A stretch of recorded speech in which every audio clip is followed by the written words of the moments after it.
chansi saba mana na nuzi dia kwa.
This is GhanaTalks Breakfast Show. GhanaTalks Radio, number This one. is GhanaTalks Breakfast Show, your morning companion.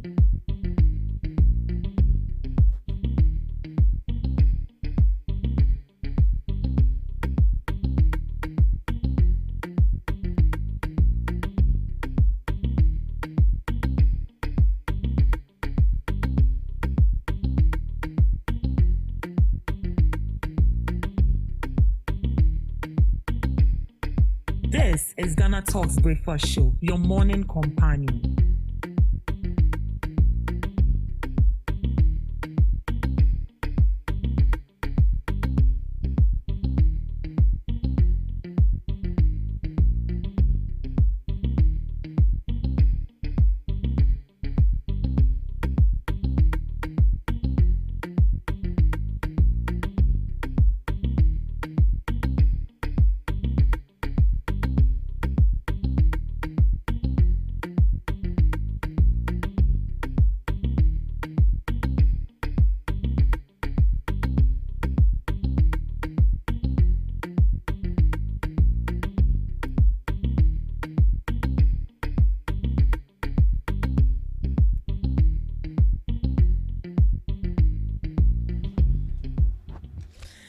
Good morning to you. It's a beautiful Friday morning, and you are welcome to the Ghana Talks Breakfast Show right here on Ghana Talks Radio. Yes, it's a holiday, and it's a holiday edition. We are here right here in the studios of Ghana Talks Radio. This is the Ghana Talks Breakfast Show, and this is the news review. Right here, we bring you all the relevant stories making waves in the news. I am your host, Ruth Esenam Fiagbedu, and I'll be doing this with Miss Regina Bless and Miss Debbie Adoso. Good morning to you, ladies, and you're welcome to the Ghana Talks Breakfast Show. Good morning. How you doing, Miss Debbie? The grace is sufficient. I see you are so energized this morning. Breakfast ni yejuma. Unim na odawa.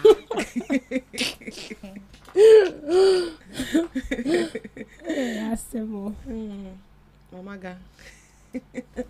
Amena. Miss Regina. Yes. How are you? I'm fine. So before Amina, no one does all. Send you me ding. And you did. But today it has to be called Amina. Today is Salah. Yeah, so you have to get a Muslim name. Yes. Samira. So from no, don't give me. Haji Amumuni. That's mine. Miss Regina, what's your own? I'm a Christian. You're a Christian. Yes. But if you were to, I'm not saying that it will happen that What, you. what, No, but what? which of the names sound like nice No, to you? No, none. None. Yes. Oh, none. really? Oh, I think Fidaus sounds nice to me. Anyways, how are you doing? I'm good, your side. I'm fine. We are good. Today is a holiday. Yeah. Yeah, she know it. We don't rest. We have to be here I know, right? and serve our people. Right. And in Chiano Anka. What's it? Chiamo. Eid Mubarak. Eid Mubarak to all our Muslim brothers and sisters. She wanted to laugh at me. Oh. I just mean can you? Right. Let's dive into the news items for this morning. Ghana can be self-sufficient in tomatoes in 4 years. Dumelo. The Deputy Minister for Food and Agriculture, John Dumelo, says Ghana can become self-sufficient in tomato production within the next 3 to 4 years if farmers are properly supported. His comments follow a decision by Burkina Faso to place a temporary ban on tomato export to prioritize its local supply and processing industry. The ban has halted exports and cancelled permits, giving traders a short window to complete existing transactions before full enforcement. Reacting to this, Mr. Domelo urged Ghanaian farmers to increase dry season tomato farming to reduce dependency on imports, especially from Burkina Faso. He admitted that Ghana may still rely on imports in the short term, but expressed confidence that with sustained investment and support, local production can meet demand. He also revealed that farmers in the northern region are already responding positively to calls for dry season farming, with governments promising to provide the needed support to scale up production. The move is expected to improve food security, stabilize supply, and reduce price fluctuations in the long term. Yeah, so I believe we all saw what is in the news yesterday. That has to do with Burkina Faso banning exports of tomatoes. That means that right here in Ghana, and tomato back 20 cedis. There's going to be scarcity of tomatoes, and the Deputy Minister for Agric is urging farmers to make it a point that the government is going to support them, that they should start preparing for the tomato dry season. That in the next 4 years, 3 years, Ghana will also be a big export to tomatoes. What do you make of that, Ms. Regina? Why should another country's decision influence, let me use the word impact? Why should it influence our impact in our own country? Burkina Faso and Ghana are two different countries, and whatever decision they take there shouldn't in any way have an effect on us. So by saying this should serve as a lesson to us as Ghanaians that we need to start owning up for ourselves, being independent. Self-reliance first off is very important, because when you tend to rely on people a lot, the decisions they take, since you are around them, it affects you. So let's say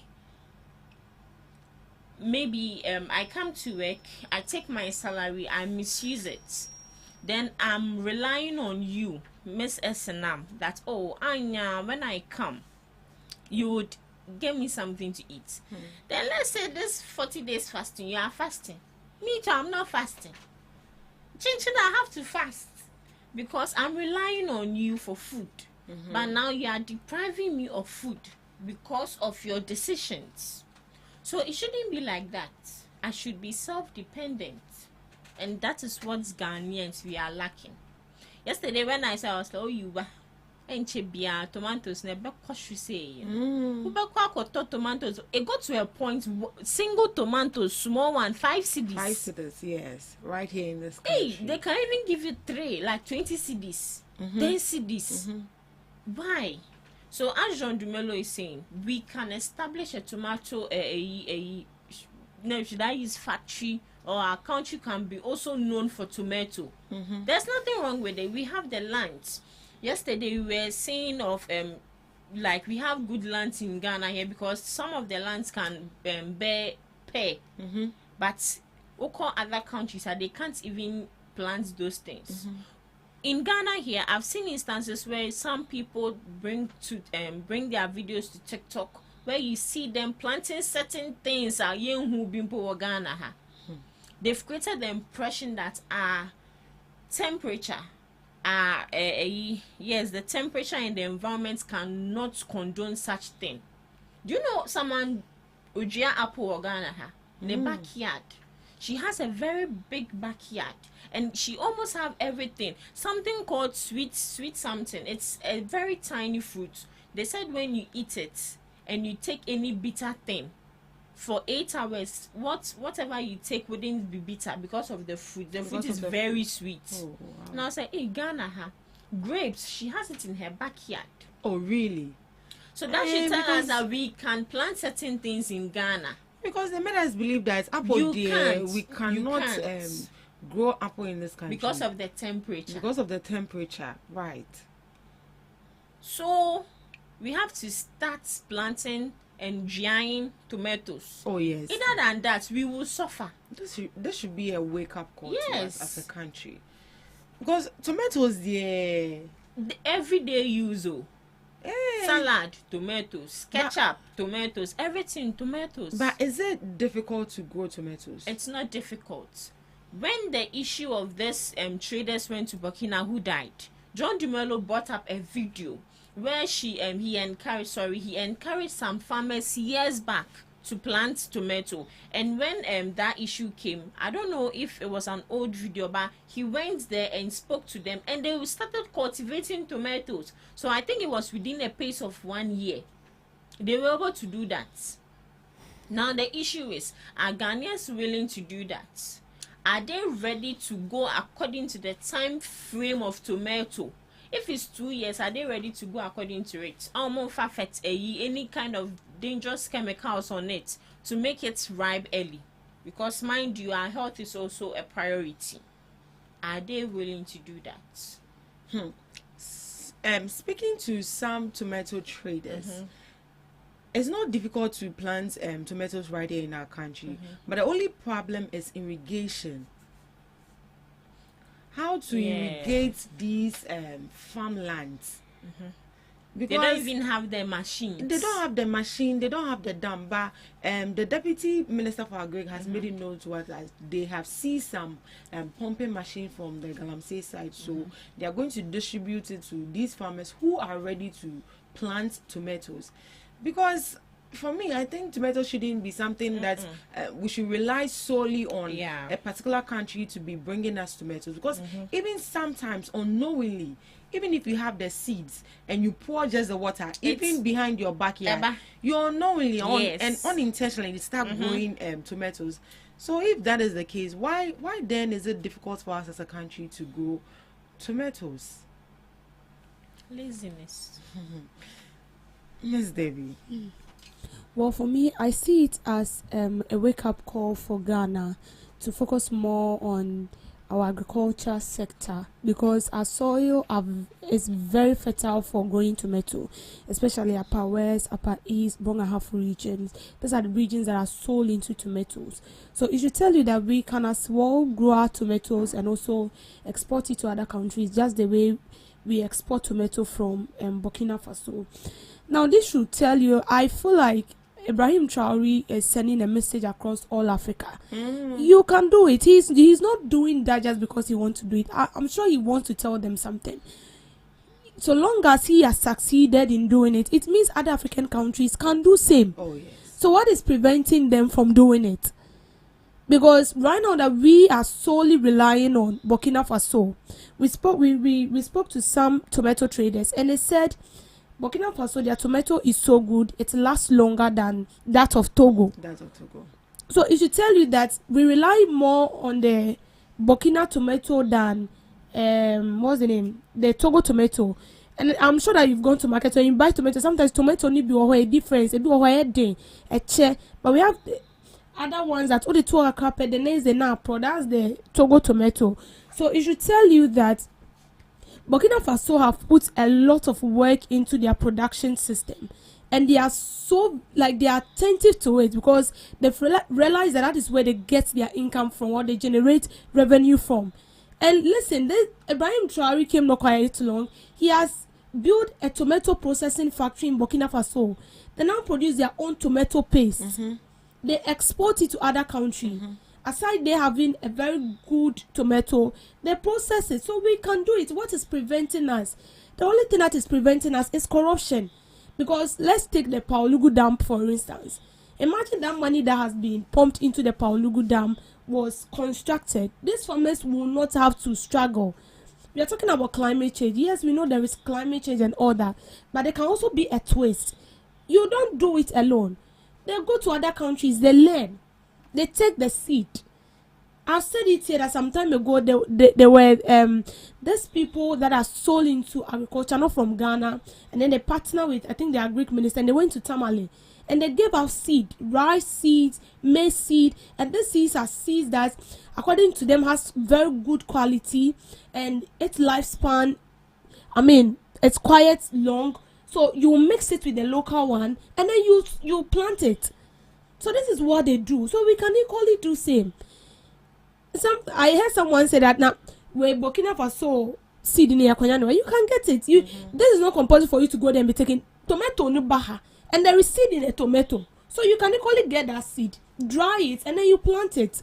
So I feel like what Dumelo is saying, the best thing we can do is that we should pay more attention to the agriculture sector, help these farmers, provide them with the necessary tools they need in farming. Recently, we said it here that these old ways of farming and all that now, there are things that most of these farmers are old, okay?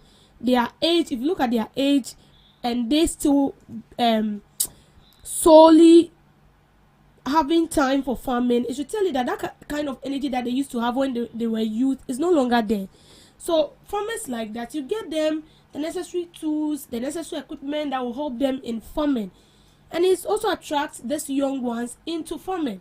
When we pay more attention to that, it will help us a lot, because our lands are good, or our lands are very, very fertile. We have very good fertile land. Our lands are very, very fertile, so we can equally do same. Ghana tomato, no, it's not that tomato is no good. No, tomato, then we are using chemicals and all that. Brain chem. But everything that is created on this earth has a time of growing and a time of bearing fruit. So you cannot foresee it won't last. That is how it is. But that is what we do.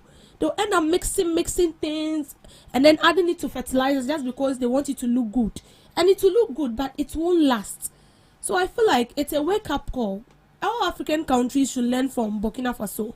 We can do it. If after this ban that they are banning, we are still relying on other people for tomato there, then But is that not in a way going to hurt Burkina Faso? Because they're going to make more produce, but they won't be able to export it. Is that not in a way losing revenue for their It won't. government? If it will lose revenue for the government, I'm not sure the government will take such an action. It won't lose anything. What they want to do is that they want to focus on their local processing sector and ensure that everything is intact. That doesn't mean that they are not going to export. They will export, but when they are done settling issues with their local processing sector, then they will now come up and then they export their stuff. So it's not going to affect them in any way. We are rather going to suffer. We are rather going to suffer. Suffer there. So we should be ready. It's high time. Send your idea. If you know anybody who sells tomatoes, go and buy it, blend it, and put it in your fridge. Because a time will come, it's going to be very difficult to get for some. You to even get some. Or you can have garden, you buy the tomato, then you allow plant it to rot, then you take out the seed, dry it, and then you plant it. Then you plant it yourself. With that, you are going to pay attention to it. I feel like there are some petty things that we should even be growing ourselves as individuals. Pepper, tomatoes, onion, yeah, like garden egg. We should grow it ourselves.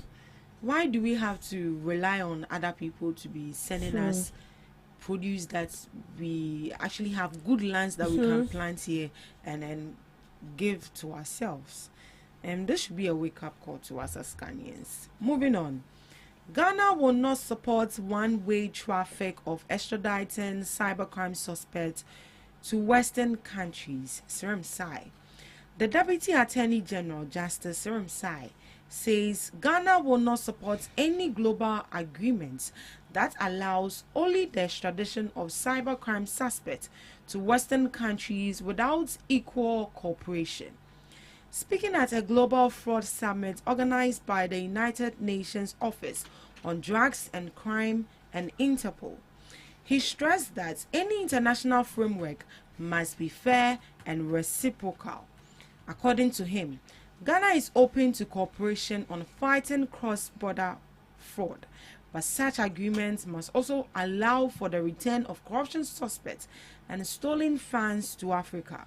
The issue comes at a time when Ghana is involved in a key extradition cases, including efforts to bring former Finance Minister Ken Ofori-Atta back from the United States. At the same time, Ghana has received a request from the U.S. to extradite Frederick Kumi, also known as Abu Trika, over alleged fraud and money laundering charges. The case is currently before the district court, with a ruling expected on March 25th. Lawyers for the accused, led by Oliver Barker, argued that the offences cited are not covered under the existing extradition treaty between Ghana and the United States. They insist that any extradition must strictly follow the original terms of the agreement and cannot be expanded using local laws. Overall, the government says it supports global cooperation against cybercrime, but only on terms that are balanced and protect Ghanaians' interests. So this is coming from the Deputy Attorney General, Justice Ramsay, who says that they will not support any global agreement that allows only the extradition of cybercrime suspects to Western countries without equal cooperation. Why do you want me to extradite my person, but when it gets to your turn to extradite, you don't want to do same? So I think with this, they are fighting back to back not to allow this to happen, and he said he will not allow it happen. It should even be in a way that if you come for one person, and if I have one person also there, you bring that person and you also come and take your person. That should be the case. I think we were here when they came for someone. I've forgotten his name. They came for him for cybercrime. We also had Hajia for real. Also for cyber. But you could have still fought for her. You are coming for our person. You don't want to bring us our person. So that is what Justice Shamsa is saying, that they won't allow that. Miss Debbie, your thoughts on this? I think there are some laws that needs to be enforced in Ghana here. So let's take this issue for instance. This Russian man with the Russian man who came into Ghana and they made his way with some ladies and all that. Come with me. We wanted to deal with him here, but their law there states that they don't see it as a crime. It is awesome, no. Ewu. Some George. Ewu. They don't see it as a crime, so they are not going to allow us get hold of their person to the extent that he will come and stand in the court of law in Ghana and then he will be dealt with. No, that is their law. So that is what they are saying. Until they give us that go ahead, unless that go ahead is given, because the man is not a Ghanaian. Although the crime he has committed in Ghana, it's a crime. You don't do that. When you come and then you're having an affair with multiple women, that's your concern. It's none of our business. But in a way where you go ahead to expose them, their nakedness, their nudeness, it's against the law. So the law will take you on. So in a way, we are right. We need to deal with him. But their law is also stating that when you come there, it's not a crime. And they say, "No, they don't say now, baby." Now only a year. Do you have that strength? No. So I feel like when we don't strategize at things very well, there is no way we can fight and win this particular case. We can't. So certain things needs to be well strategized. And this can only happen if other countries see the seriousness in even what you are doing. So I feel like here lies the case where they don't even see us to be serious when it comes to our laws, when it comes to even criminalizing our cases and then taking criminals on even in our own country. So how then would they even abide by your rules? They won't. So we've had instances where people come here, they do all sorts of stuff and then they go back. Why? Because we have the laws, it's not well strategized. Until be able to that is it. They've seen that this is how the country is, so they feel like they can come and then do anything and just go. But that is not it. So I feel like if there should be something that needs to be done, we need to strategize our law, rearrange it if possible, and then ensure that we ourselves as a country abide by it, regardless of who you are, your personality, and the position you even hold. When you do things like that, it sends signals to other countries. Can you go to Korea and go in full and come back? They'll shoot you. Because even in their country, they don't forgive the citizens the blood of the land. So you as an outsider, so you can't go there and do anything and then get away with it. But when they say that, then they realize that this country, this is how they are. Me could do whatever I want to do, and there is nothing you can do to me.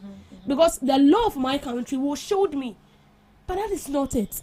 So I feel like this is something very, very crucial that we need to pay attention to.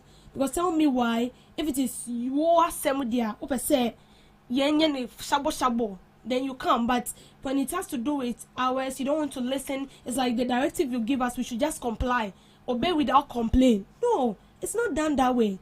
The laws governing your country is not the same law governing us. How you arrest people there is not what we do here. So you need to obey it. But as I said, we are not serious. So how would they even take us serious? But the law is the law. The law is the law. We are not even enforcing it. No. How do you expect someone to abide by it? That is it. I ask him. Miss Regina? Yeah.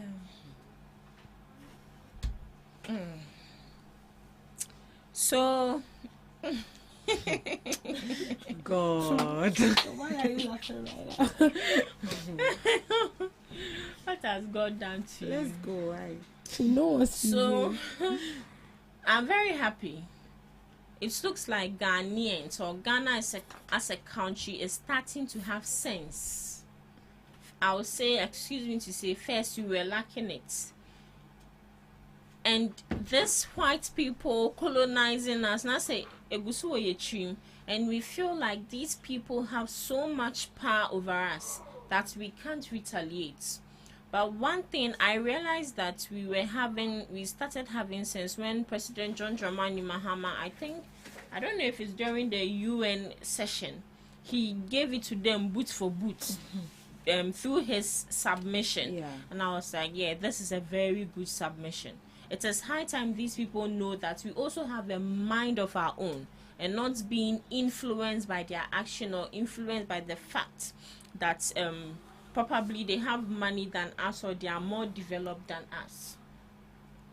This extradition process has to go hand in hand. You scratch my back, I scratch your back. Exactly. As it looks like one country is only scratching the back of another. Why should we suffer? For instance, kind of Riate's issue. We've stressed so since last year. We are still stressing, and I'll not be surprised if another year is to come and we are still stressing on this particular issue. But they want us to extradite Abu Chika. We can also decide that no, we would not do that, and there's nothing they can do. The only issue they would probably use against us is because when it comes to two countries, the your friend is saying investment, investors, jobs, and all that. That's the only thing you can use.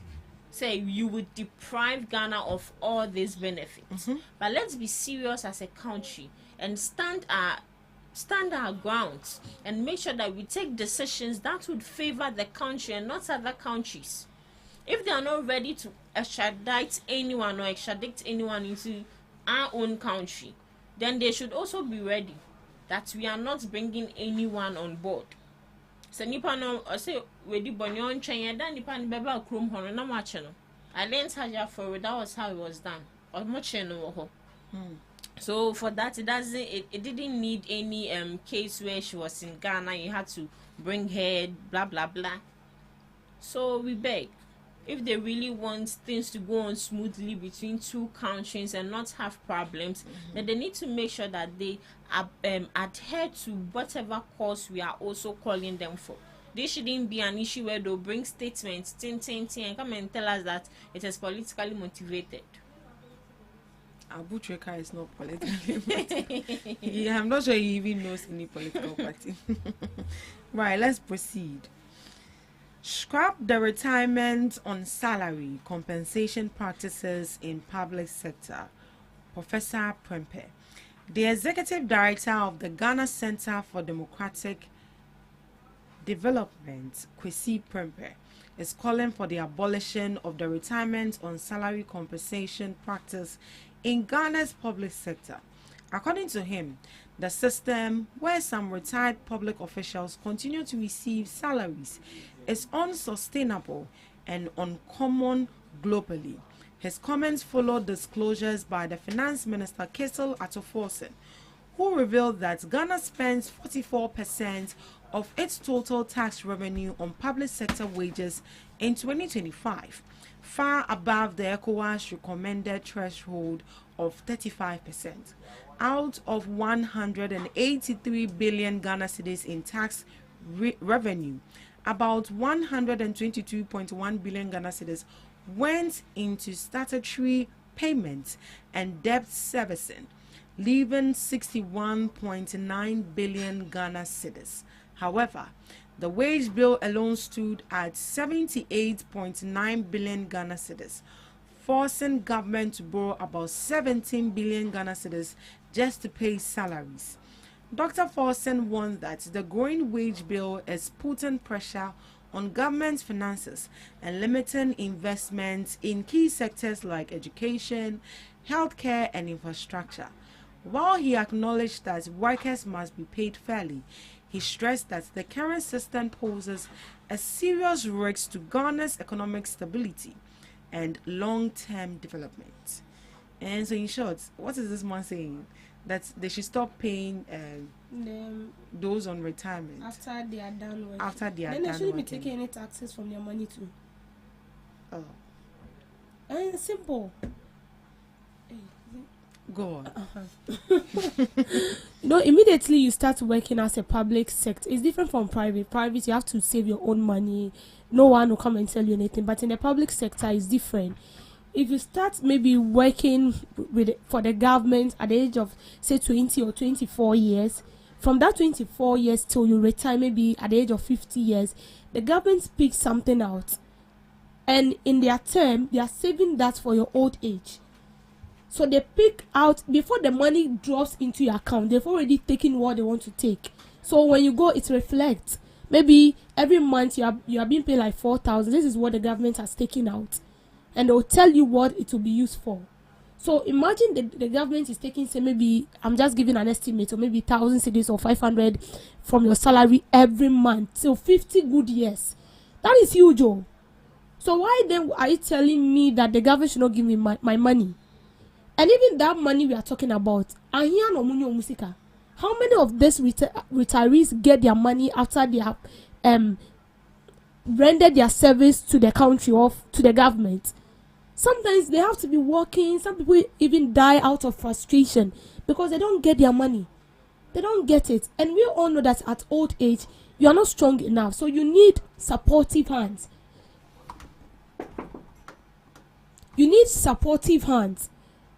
So in a case where you, at that old age, you don't get anyone to support you, the only fund that comes in, you struggle to get that, then what is the use? So if they want to scrap it, that is good. But they shouldn't deduct anything from their money.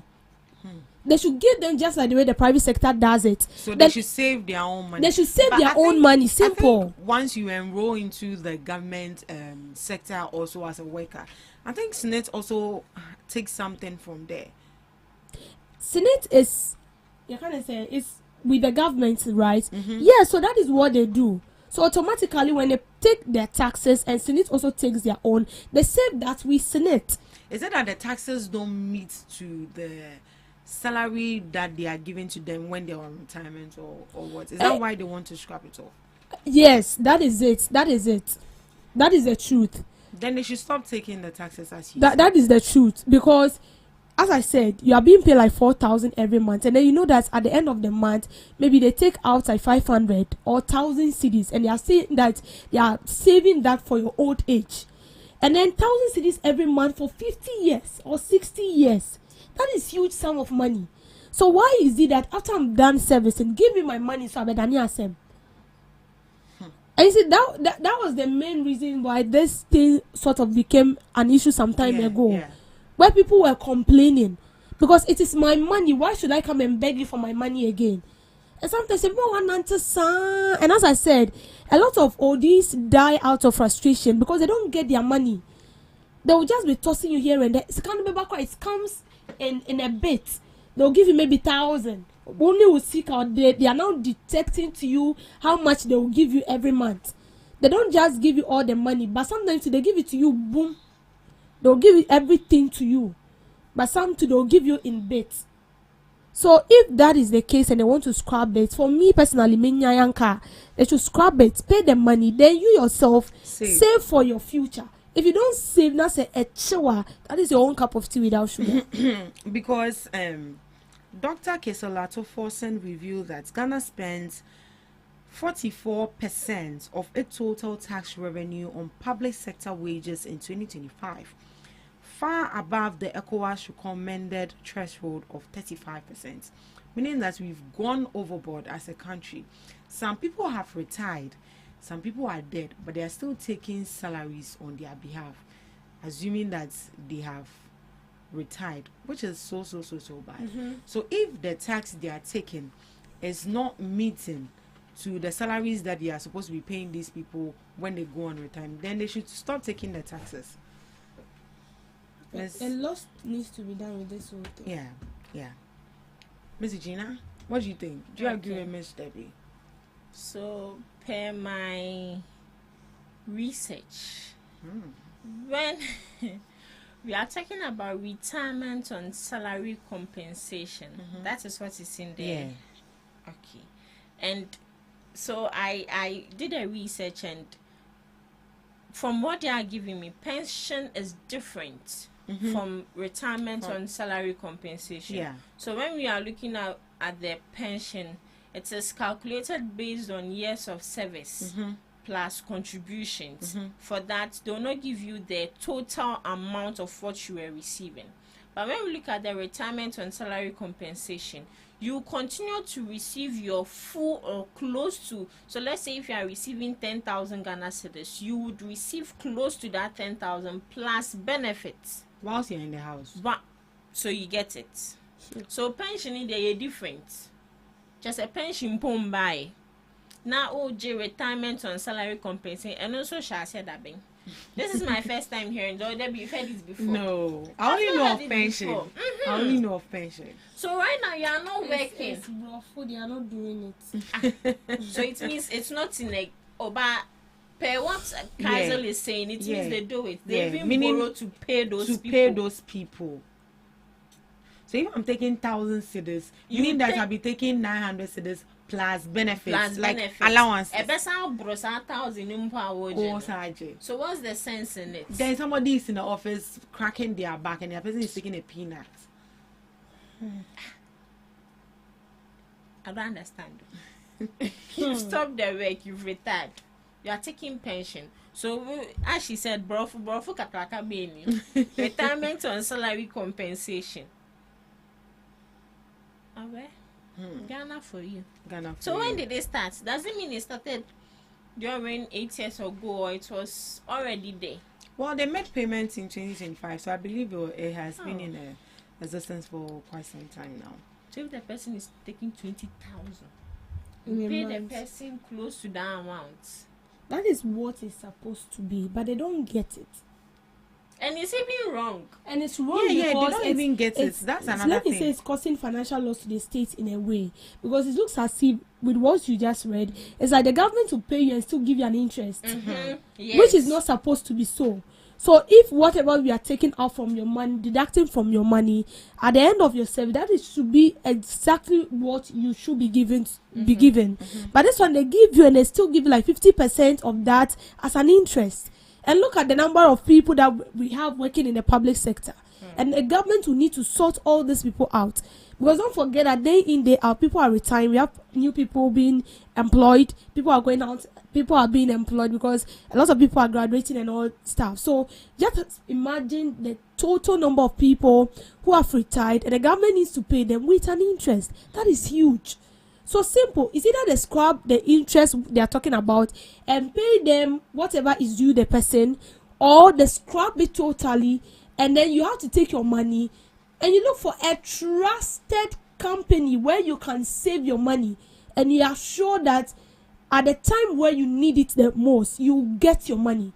And not with a company where you go and save your money. When yes, can I see company or it has an issue and all that. And it will even send you to your early grave. You see that I feel like the government wants to prevent all this and that's why they just want to help.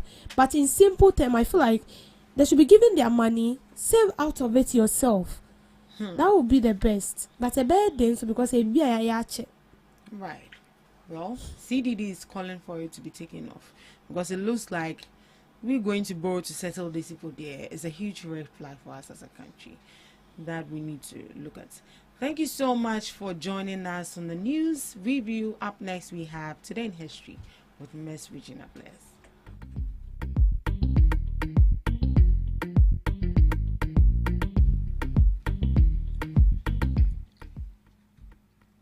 Bringing you today in history on this day, 1956. Tunisia gained independence from France, ending 75 years of French protectorate rule. The independence protocol was signed by Tahor Ben Ammar and French representatives, marking the end of colonial rule. Habib, a key nationalist leader of the Neo Destor party, became the country's first leader following the shift. This day, 2026, celebrating Eid al-Fitr. Muslims worldwide are celebrating this day, the festival of breaking the fast, marking the joyous conclusion of the holy month of Ramadan. Following 30 days of dawn to dusk fasting, this day signifies the first time Muslims eat during daylight hours and involves special morning prayers, zakat al-fitr, and gatherings with family and friends.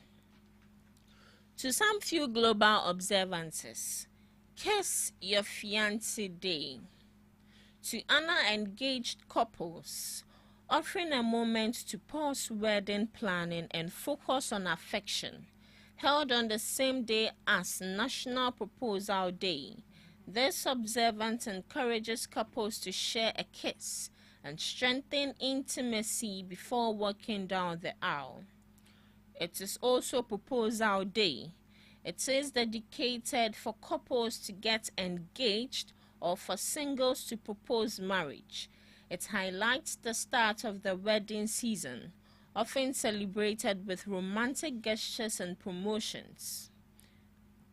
Lastly, World Oral Health Day. Observed on this day, launches a year-long campaign dedicated to raising global awareness of the issues around oral health and the importance of oral hygiene, so that governments, health associations, and the general public can work together to achieve healthier mouth and happier lives. Healthier mouth and happier lives. Say oral health day. She was saying. Yeah, Chichi was say. Oh, I think there's a song. Oh. Ron Safa seminar you. Yeah. I knew that was what you were going to sing. Ron Sa, where is it Chichi say? One person that preaches about this a lot is Pastor Odro. Yeah, she will say. Mr. Jones. Today is oral health day. Brush your teeth morning and then evening, right? And try to scrape Your your tongue. And make sure that you always have mint in your bag. That one there is a necessity. As normal human beings, most of the time you have to do. Yes. And perceive when I'm going to talk to somebody, I normally do that a lot. You don't disgrace yourself. I do that and somebody calls and say, "We no more me the brand and kasa." But sometimes you have to check times yourself. when you are quiet for a very long For time. a very long time. So sometimes you can do the checks yourself, because I'm not sure you will like it if someone approach you with that kind of odor. It's going This to is very common in church. Yes, Pete. Yes. Just imagine a person finish eating banku and Not even banko. Onions, Yes, kinky. at least that one is food. Fish and onions. But you wake up in the morning, you don't want to brush your teeth. Then- Why? You You can't. leave your house. Hey, Mother. God will judge you. Hey. Happiness, we have Debbie Screen. Welcome to Debbie's Grow, where we talk about issues that concern the state, void of politics, fear or favor. Government has announced a major boost to nation's public transport with the first fleet of 100 new buses set to arrive in March 2026. As a trusted source, Deputy Minister of Transport and Member of Parliament for Jomoro, Dorcas Afotofe, has revealed that this is part of a broader commitment to add over 300 buses to the Metro Mass Transit within a year. Speaking in an interview, the Deputy Minister said the government is working tirelessly to address the transportation deficit in the country. The arrival of this first 100 minibuses in March proves that we are not sitting idle or unconcerned about the struggle the masses face regarding transport, she said. The new buses, the initiative is strategically timed to modernize public transit and reduce heavy reliance on trotro services ahead of the busy Easter festive season. The new 29-seater buses are not just standard transit vehicles. The minister describes them as smartphones on wheels due to the advanced technological integration. She explained that the buses are designed to improve passenger experience and operational oversight with key features like onboard phone, charging port for passengers, tap and go automated ticketing system for contactless transaction. It also has fleet telematics, advanced monitoring system to track route and analyze drivers' behavior in real time. Ms. Afotofe outlined strict maintenance routine to avoid a trend of new buses falling into disrepair. She indicated that manufacturers and investors will be directly involved in the maintenance of the fleet for the first 12 months. Workshop officers across the country are also going to be equipped with spare parts to ensure rapid repair. Likewise, local engineers will undergo intensive training during 12 months grace period to take over full technical management. The Deputy Minister also reported successful engagement with the private sector, noting that additional private-led bus arrivals are expected between March. So this is from Deputy Minister of Transport, Mrs. Dorcas. Now we had an issue where transport became so it became a concern, and it hasn't minimized. It hasn't minimized. The fact that we made a call some time back and all that, we are still experiencing the same thing. It hasn't changed. What I read was a statement that was made by the Deputy Minister of Transport somewhere in February 20th, where she stated that there will be procurement of buses, metro mass, and the other transport vehicles to aid or prevent passengers from struggling to get a vehicle, because we know the condition of Ghana. Getting a vehicle to work is very, very tedious. The most saddest part is when you go to Accra, anytime it's 3 o'clock, you know that you're going to pay 15 cedis. And so when you're going, you get prepared. If you want to avoid paying 15 cedis, then you have to go as early as 7 and then come back as early as 10 to 11. What chakra 9? But when you delay, and then it's 3 p.m., 2 p.m., 1 p.m., be prepared, because you're going to pay 15 cedis. Some even takes 20 cedis, because there are no other option. The only option you have right now is for you to pick that vehicle, unless maybe you have your own vehicle. So I think this was a major concern that we all called on, we're all fighting for. Now, just yesterday, I heard the Deputy Minister of Transport, and she's saying that the vehicle will be coming next month. They said March, now it's next month. That is what she's saying. I don't want to say that we do not believe in her or what she's putting across. But please, we are pleading with you. Let this not be a hearsay something. No, it shouldn't be something that is just being stated just to calm us down.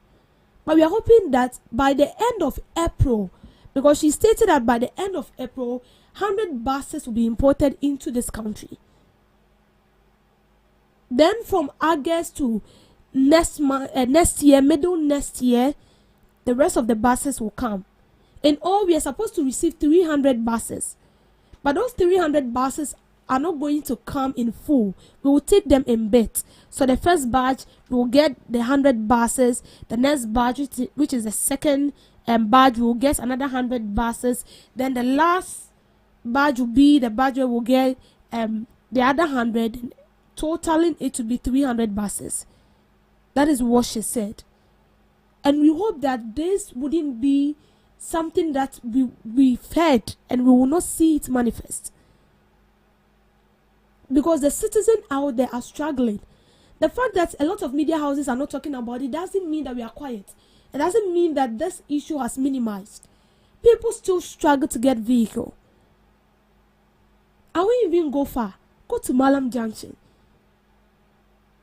To get a vehicle is something else. You have to be struggling to get a vehicle to work. And by the time you get to work, you are even tired. You are tired. But you still need to produce. You still need to be productive. And this is something that we should deal with all seriousness. In fact, let me tell you the sincere truth. We were very happy when we heard that the government will import new buses. Because when we have a lot of these buses, it's going to minimize the pressure on these private vehicles and drivers that extort from us. And in as much as we are importing these vehicles, we should also ensure that basic things are being prevented or stopped. We always say this: traveling by bus or by road is not the only means of transport. The reason why we have pressure on the road and all that is because our only means of transport is by road. Although we have by air, that has to do with the plane. How many people can afford that? How many people? Do you have the money and then you are working maybe from Kaswa, you are at a Kaswa, and then you are working in, say, Accra, or you are working at East Legon and want to pick a flight? Can you afford it?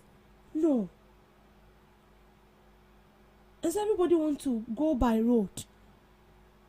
Even taxi drivers do not even get their money. They don't. Some time ago they were complaining that trotro for na beju juma. The trotro is less expensive, but seriously. So imagine our railway are still working. I know some of the railways that we have are working, but it's not enough. We should create more railways. Imagine we have enough of it and then you have to go by the rail and not by road. It will bring down some sort of tension. Every morning you have to be struggling. When you go to bed, quite excited. Anytime it's dawn, I mean, you are quiet. It's like you are sad or something because you feel like pressure build. And sometimes it's sad. You wake up at 12, 1, 2, 3, 4.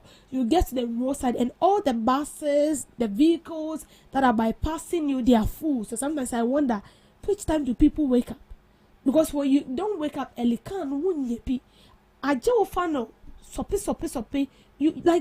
you pick from here to here, from this place to that place. And then by the time you realize it, your transport for 3 days has been spent in just a day. In just a day. So this is something that is so dear to our heart. Trust me, we will be very, very happy and excited if these buses are imported in the country. Not just imported, there should be strict supervision and monitoring. That the buses will be used for its intended purpose. Whoever is going to be appointed to take charge of it is going to ensure that proper checks and maintenance are done on those vehicles. Because if we don't do that, it will be like the case of the Metro Mass cases.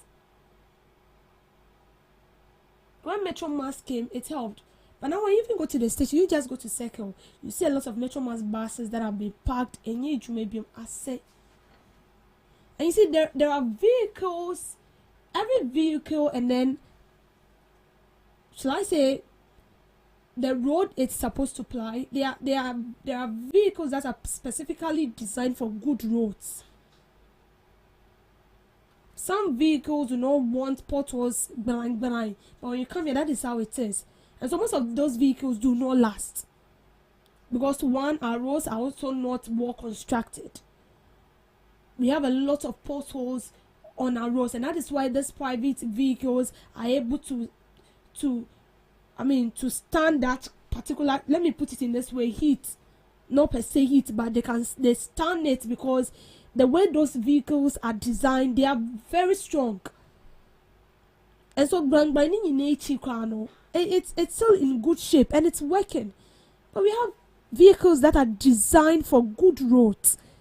So if those vehicles are being imported and they are not properly checked, maintenance, we don't do that, it's going to help, it's going to disturb us a lot. We can bring in the buses, but when we don't take good care of those buses, no strict supervision and monitoring, and they just say assembly better ways, because most of these drivers are not even worried. They know that Metro Mass will not go into that corner, but that private Tata bus now at Seno will go there and that vehicle will survive. Metro Mass will go there, it won't survive because Metro Mass is not designed for such roads. So please, we are pleading with you. As I said, this is something that is so dear to our heart, and we will be so happy if this comes to pass. Thank you for making time with me on Debbie's Girl. Thank you so much, Miss Debbie, for that girl. This is where we draw the curtains for the first segment of the Ghana Talks Breakfast Show. We'll be going for the news shortly. Please stay with us. Are you ready to amplify your business or brand's reach and make a meaningful impact in Ghana and beyond? Partner with Ghana Talks Radio today to connect with a diverse audience across Ghana and beyond. Elevate your brand through on-air promotions and social media. Boost your brand during prime time. With Ghana Talks Radio, you can extend your reach across digital platforms. Ghana Talks Radio is not just a station, it is a community hub where your brand becomes part of the conversation. Join us in fostering connections, celebrating culture, and making a lasting impression. For customized sponsorship packages and enquiries, email contact@GhanaTalksRadio.com or call +233 202 544614. Ghana Talks Radio, giving the youth a voice. What do you want for breakfast? How do you want your breakfast? English breakfast, French fries, Koko Nikosi, alo komi kesheto. wache. Well, Gobe is the real deal. Join us on Ghana Talks Radio. Let's serve you a buffet of breakfast. From news headlines review, current affairs to social issues. Entertainment, sports, and all the trending stories live on our mobile app and across all socials from Monday to Friday, 7 a.m. to 10 a.m. With me, Pakwesi Omare. Regina Bliss. Deborah Adoso. And I am Esina Fiagbedu. This is Ghana Talks Breakfast Show. We bring you local news, business news, international, sports, and entertainment news. Right here on GTR.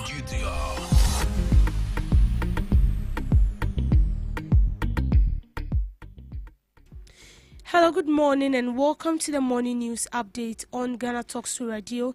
Coming up, over 1 million free sanitary pads to be distributed in tackling poverty. Accra Metropolitan Assembly rolls out 3,000-litre bins to tackle sanitation challenges in Accra. Railway workers storm Transport Ministry over 14 months unpaid salaries. Also coming up, 100 Isuzu buses from Egypt in progress to boost public transport. The New Patriotic Party has also pledged improved performance to rebuild the economy. These and many more coming up your way shortly.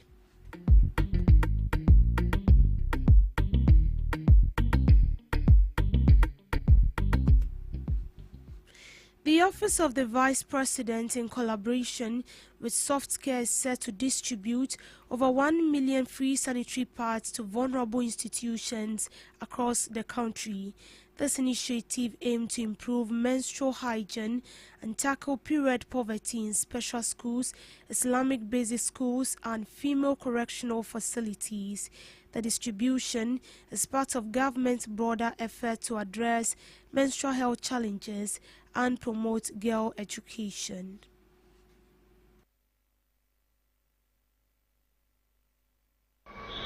To our girls, your education and aspirations need never to pause for menstruation. The NDC government stands firm in breaking those barriers. On behalf of Her Excellency, the Vice President, we thank Access Bank Ghana and Softcare for their generous support of this initiative. Through their partnership with the Office of the Vice President, over 1 million sanitary pads will be distributed to vulnerable groups, including special schools, Islamic basic schools, and female correctional facilities and psychiatric hospitals across the country.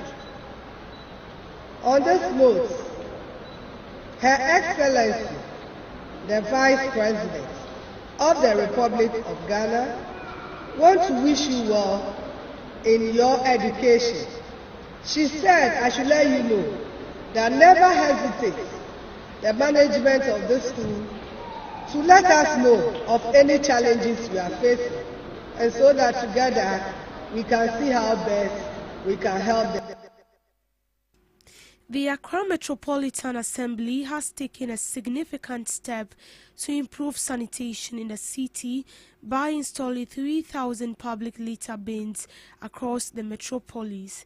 Accra Metropolitan Assembly boss Michael Papo Alote revealed that the bins have fixed at designated vantage point, urging residents to use them properly. The Assembly has also engaged the youth to monitor this and warn against misusing them. The installation of the litter bin is part of broader effort to address sanitation challenges. Deeply committed to supporting national development and promoting a cleaner, healthier environment for all. I'm an action man, so I have to move to town and start fixing them. So you're back home, you see baby vantage pointer, bonfire set, and chibia, calling on banks, no need corporate institutions, no mumbra, no mun cordura press now. Munye being count my then fix it now cry and yefe. Me wea me and fix it within AMP. Ebe fix it be Jubilee House on 37 airport area. So that now obi nya hun kwan say obetumi di waste atu form and obi nya hun kwan say obetumi di rubber atu baby ayenye because our beans yo on 19 go far away and then obe hun say being wo onum. Iti enya yanka yenya wo Ghana nyina nipa da se ni ja bola de gu forma o se onya bebi mfa onya bin bia ni o benyame adaroma abampapa ba reset agenda no nja adwuma ya provide beans no nti sia no o so wa said say without the two bin na beans na ya provide no won to me ko fa bola enfi ufie na oni be shemu. Because for February or your Fabo Utah, they are going around the vantage point now. You fixing beans, no. I'll mo check it. You saso moi. Brand new be this and yes. Na say I'm for be ma. Yeah sanitation courts no. I Juma 24/7. Na AM is to say we are coming to work 247 because we have a 24-hour office already, which we are working. So yeah Juma 24/7.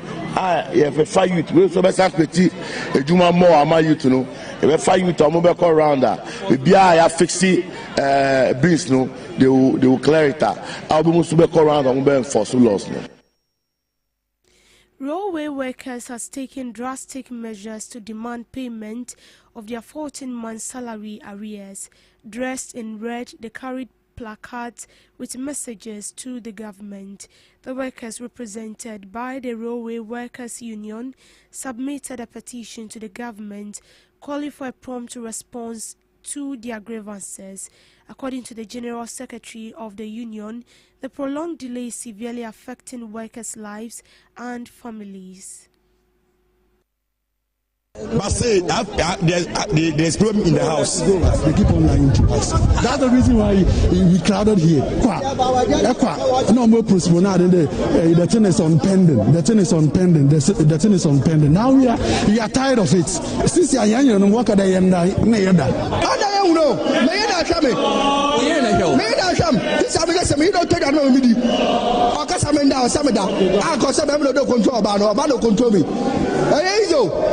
Easy 50 months yen choka ebe de na didi ebe de masa I di no member trade wo school fit mun try wo mama kwan medem mama no wa school as so bo ebe de wa atwo because on ka chen say wo go to Japade na wo de bo chen ka chen Japade wo go to no scan wa ye leaders wa come wa endra kwapo omo hu he omo kasa omo mele ba so mo bai be so some by. Ya come so akwa say one by one is come from man. If you have to say that years ago. Demonstration, peaceful picketing. That's why we are here to tell us when. As the chief director is saying now that we should give him by Tuesday or Wednesday. We will be here.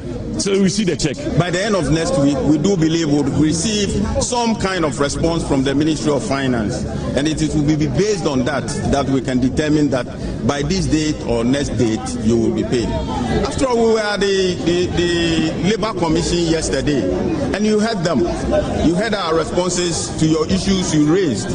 And they gave us up to the end of April. We do believe that we will end this issue before April. So please, you take heart. We understand your situation.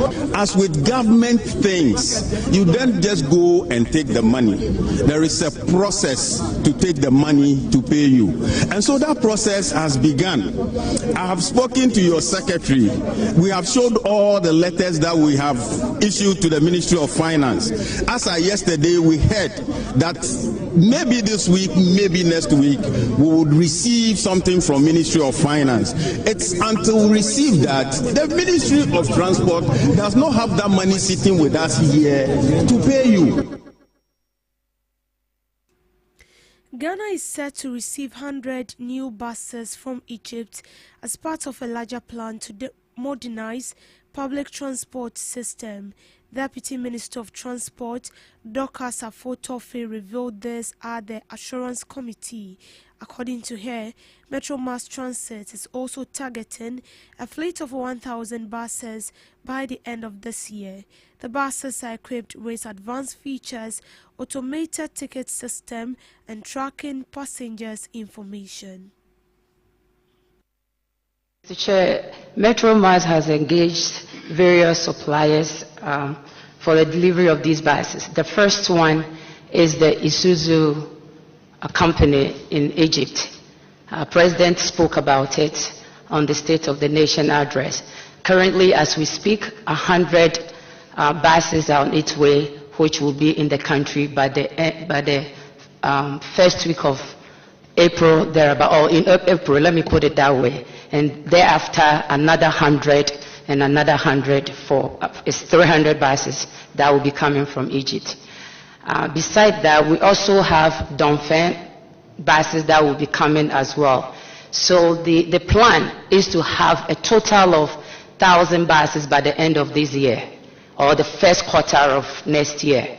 But currently, as we speak, the first 100 batches is on its way to Ghana. That will be here in April. The Minority Leader Alexander Fenyo-Markin has assured the Ghana Union of Traders Association that the new patriotic party is committed to improving its performance if given the opportunity to govern. He emphasized the party's focus on economic management, promising to address challenges facing businesses. The Minority Leader also highlighted the new patriotic party's achievement in office, including the implementation of social intervention programs to positively impact the lives of Ghanaians. We've been in government before. Governance does not mean you should just obstruct them, but be constructive and engaged and prove to the people that you are on alternative government. You are ready when given the chance to make it better. So it's a reason why on the instructions of our flag bearer, we are here. So don't be worried at all. Of course, we made mistakes, but if you look at even the concerns that were raised by VIP and Mr. President on the assurances by the President that you would be giving some capital support, you realize that it was around that time, 2022, that the financial crisis hit us so bad. And the country is about to go for a bailout. This issue about DDP, sometimes they can make a political statement, sweeping statement, and say that we mismanaged the economy. I'm not here to say that we didn't make mistakes. That would be too much on the roof. No. Obviously, in any government setup, there will be some mistakes. But largely, look at the way the economy was going, 17, 18, 19, then COVID struck. Now, nobody has asked this important question. that whole period, for almost 2 years, that businesses ceased, that trade had to stop, that government had to feed the poor, government had to pay public sector workers, government had to still put in place the institutional pillars to sustain the economy. Free SHS did not come to an end because of COVID. Student fees had to be paid. Students had to be fed in school. All the various policies that had been implemented prior to COVID had to still be implemented. So we did not lose our guards. However, the post-COVID, the challenges became obvious. At least we kept the lights on. So much as we concede on some of the challenges, that of course has reduced us to a mighty minority. We believe that having taken a cue, we can bounce back, and we are very optimistic.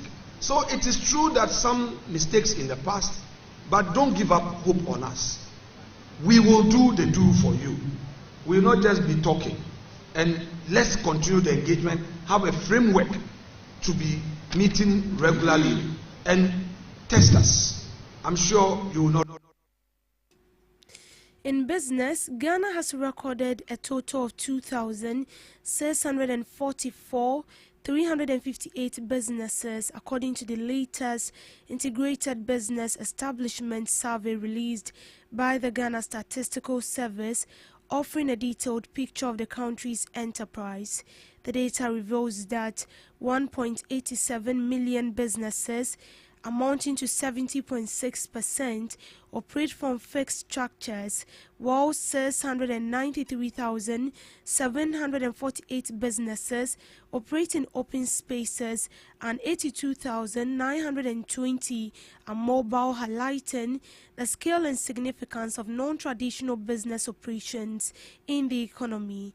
Combined open space and mobile businesses make up early 30% of all enterprises, underscoring their vital role in supporting daily commerce and access to goods and services across the country. Open space businesses employ over 922,000 people, making them a major source of jobs. The data show these businesses are heavily concentrated in the Greater Accra and Ashanti region, reflecting strong urban demand and commercial activity. Nationally, 63.7% of open space businesses operate at least 6 days a week, with the highest activity in Greater Accra amounting to 77.5%, and in Ashanti region 73.1%, Northern region 48% of these businesses operate 7 days a week. The survey also highlights gender dynamics in the sector, with nearly 80% of persons engaged in open space but fixed location businesses being women, while 99.2% of open space businesses are owned by Ghanaians. Mobile businesses totaling 82,920 nationwide further reinforce the contribution of non-traditional enterprises to livelihoods and local commerce. Overall, the findings show that informal and semi-formal businesses remain central to Ghana's economic activities, with varying scales, employment levels, and income generation potentials across the country. To sports, the Premier League has the lowest intervention rate this season of 0.275 per game, though that has not meant less controversy over decisions.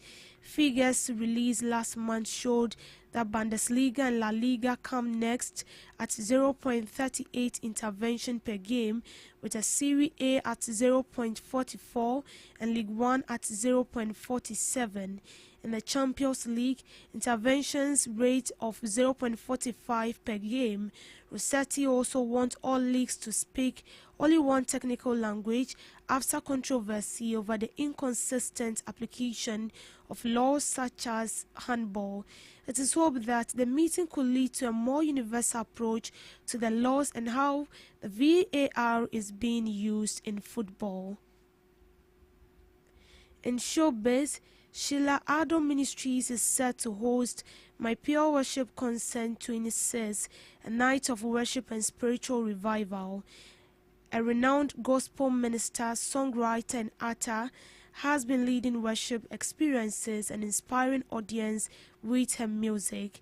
The concert promises to be an unforgettable experience featuring live worship, praise session and moments of prayer and impartation. Sheila Ado's ministry focuses on spiritual breakthroughs, freedom and victorious living through the power of prayer and adulterated word of God.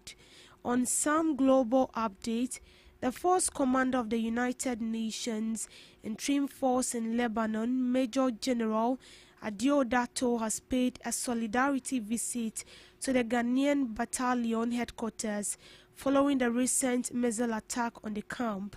According to a Facebook post by the Ghana Armed Forces, the visit was to assess the extent of damage caused by the rocket strike.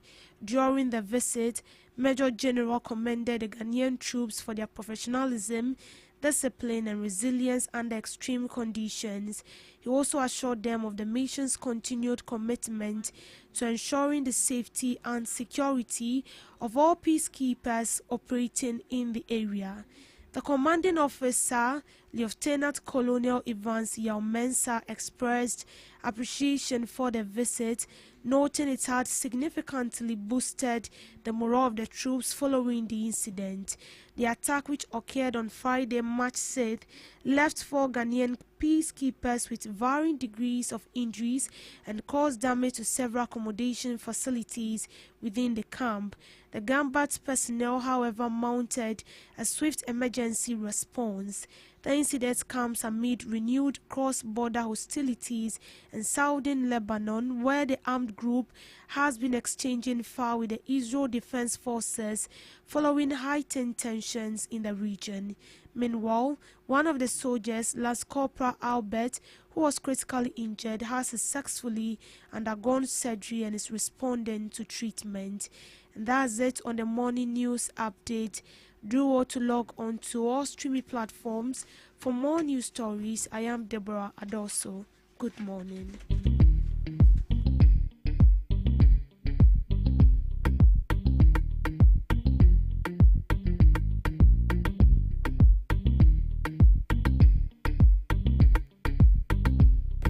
Are you ready to amplify your business or brand's reach and make a meaningful impact in Ghana and beyond? Partner with GhanaTalks Radio today to connect with a diverse audience across Ghana and beyond. Elevate your brand through on-air promotions and social media. Boost your brand during prime time. With GhanaTalks Radio, you can extend your reach across digital platforms. GhanaTalks Radio is not just a station, it is a community hub where your brand becomes part of the conversation. Join us in fostering connections, celebrating culture, and making a lasting impression. For customized sponsorship packages and enquiries, email contact@GhanaTalksRadio.com or call +233 202 544614. GhanaTalks Radio, giving the youth a voice.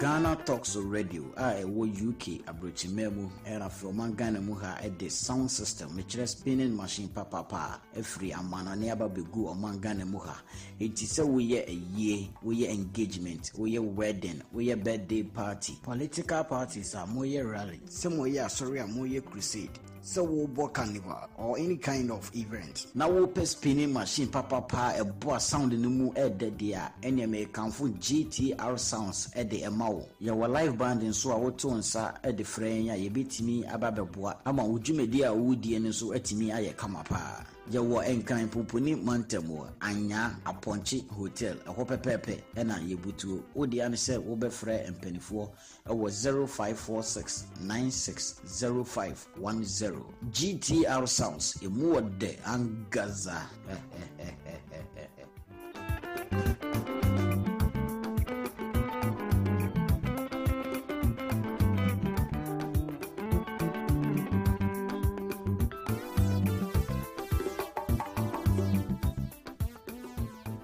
What do you want for breakfast? How do you want your breakfast? English breakfast, French fries. Koko Nikosi, alo komi kesheto. Wache. Well, Gobe is the real deal. Join us on Ghana Talks Radio. Let's serve you a buffet of breakfast. From news headlines review, current affairs to social issues. Entertainment, sports, and all the trending stories live on our mobile app and across all socials from Monday to Friday, 7 a.m. to 10 a.m. With me, Pakwesi Omare. Regina Bless. Deborah Adoso. And I am Esinal Fiagbedu. This is Ghana Talks Breakfast Show.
GhanaTalks Radio, #1.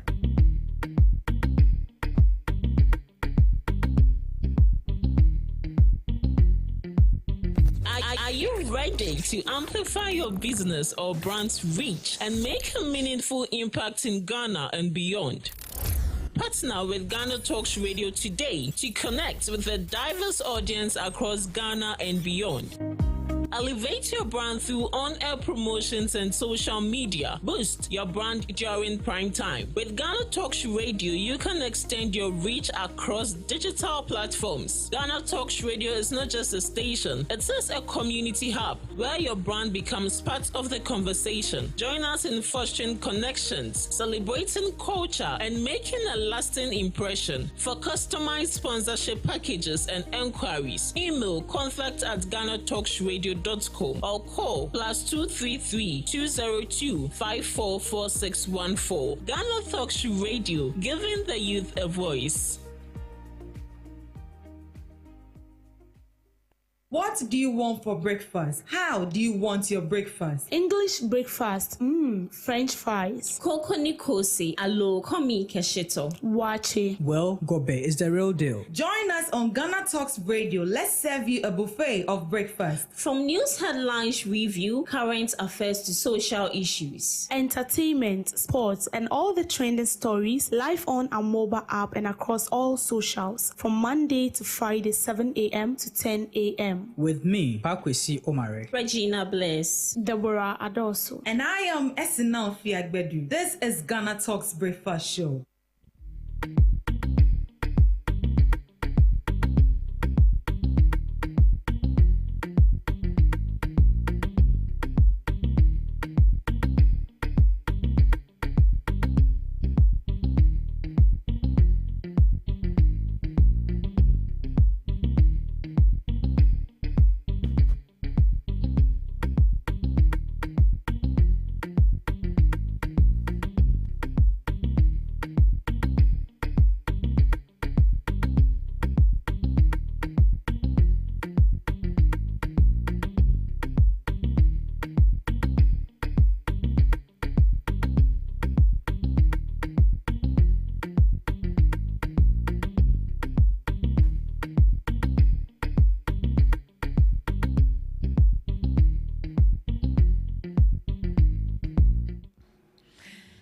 Good morning to you once again, and you are welcome to the Ghana Talks Breakfast Show right here on Ghana Talks Radio. This is a holiday edition of the Ghana Talks Breakfast Show. We're streaming live on Ghana Talks Radio on YouTube and also on Ghana Talks Radio on Facebook and X at Ghana Talks Radio. Do well to log in, send in your comments, and let's get the show interactive. And as you know it, this is the second segment of the show. Right here, we bring you all the relevant stories making waves in the news. We speak on national issues, topical issues. It could be social issues, could be any issues that is of concern to Ghanaians and to us all as a country. And you know it that we come along with knowledgeable guests who are going to delve into the topic for discussion. They are going to be, giving us relevant insights on issues that matter to you every morning right here on the show. And sitting right here in the studios with me is Mr. Same Kwache, the NDC Communications team member, nicely seated in his Batakari. Good morning to you, Mr. Kwache. A very good morning to you too. How are you doing? His grace has been sufficient. Oh, we thank God. Hope all is well. Yes. All is well. Just that the stress is what we have to manage for God and country. Yes. I see that. I hope you're also doing well. Yeah, I'm doing well. Right, Yeah. that's fine. Yeah. Today our Muslim brothers and sisters are having their small Christmas. Let me So I see. want to seize this opportunity to wish all our Muslim brothers and sisters a happy Eid Mubarak. May Allah continue to protect them. Their fasting is something that I feel it's tedious. I don't know if it's because I'm not in that religion, but I personally feel it's tedious to comply with. And once they have been able to sail through from day one to this very day, I think it's a blessing to the country. And as a country, when you take 10 people, some would belong to Christianity, others would belong to religion, others would also belong to whether traditional or whatever it is. So it means all these kind of prayers coming together keep pushing the country very high, and we are not taking them for granted for what they have been doing since time immemorial. I just want to greet them this very morning. Talking about that, there is one Muslim friend of mine. I prefer calling her Ajia, but her name is Hawa Aminu, a student at the Presbyterian College of Education in Ekopong. I want to greet her this morning, wish her happy Eid Mubarak. Ajia Barka di Salah. Baraka di Salah. If they say Baraka, how do they respond? Is it Nagodi?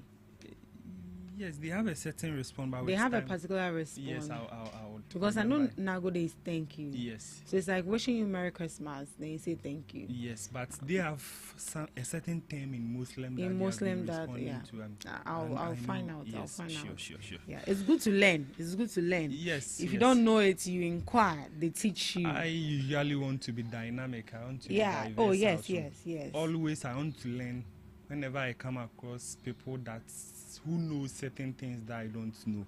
I want to always learn so that in future it would help. Yeah. So one thing that you cannot take out from the former President Nana Akufo-Addo Dankwa is his diverse speaking languages. Yeah. He can speak numerous languages, and it's a plus for him. And it's a plus for him. Exactly. So learn from other religions as well. Learn their language. Right now I'm looking for a Ga teacher. A Ga teacher. And you're on the Ga land, so you have to learn how to speak Ga as well. Yes, I'm sure Debbie is able to speak Ga. So. Who, Debbie? Oh, Debbie is unable to speak Ga. I don't know. She looks like a typical Ga trained lady. So I felt. I know Debbie to be anyway. But I see him as somebody who have stayed on the Ga land for like quite some time. Well, so maybe she might know a bit of it. So you can enroll in her class. Maybe she will teach you how to speak Ga. I know Debbie will not disappoint. Oh yeah, she will not disappoint you. So she will teach you All right. Ga. Yeah. Right. So before we delve into the main topic for discussion as we wait for two of our guests to also come into the studios with us. Yesterday, I don't know if you saw what was actually flying in the news that has to do with the minority calling for the D-levy to be scrapped. What do you make of that? Okay. A very good morning to our cherished listeners as well. We come here to serve the whole country. So when we are here, I always say it's a privilege, not a right. Yes, once they make time from wherever they are to make an impact on the show, I think we should also appreciate their efforts. The last time you greeted one of my brothers, Kodu Controller, to Dubai, and he was very thankful for that. This morning when I was coming, even when I'm on a different platform or something, he texts me every morning to get him the link for the show, and he has been making time with the show. So that's nice. Thank you so much, Bismarck Kodu Achia, Kodu Controller, for his time and efforts. Now coming to the main issue. Sometimes I pity the minority for certain actions that they seems to take. For 8 years, I believe we all stayed in the country. Even at a time where fuel was selling at 17 and in excess. Weren't we still paying e-levy? We were. Weren't we paying COVID tax? We were paying COVID tax even when COVID was over. Yes. So what it should tell you is that the MPP doesn't think about the ordinary Ghanaian, because you left a depleted energy sector. Remember at the time Honorable Abu Jinapo took office as the Energy and Green Transition Minister, he came out that there is a whole lot of debt as the Energy Ministry, and it will take prudent management and measures to sustain the sector. As a result, Cabinet thought of it wise to initiate something called D-levy. Even at a time that things to the MPP, things were very bad in the current government of His Excellency the President, John Dramani Mahama. Fuel was selling at 12, 11, 14 and stuff, averagely 14. Even with D-levy. Now we all know the global shocks of what is happening in the Middle East.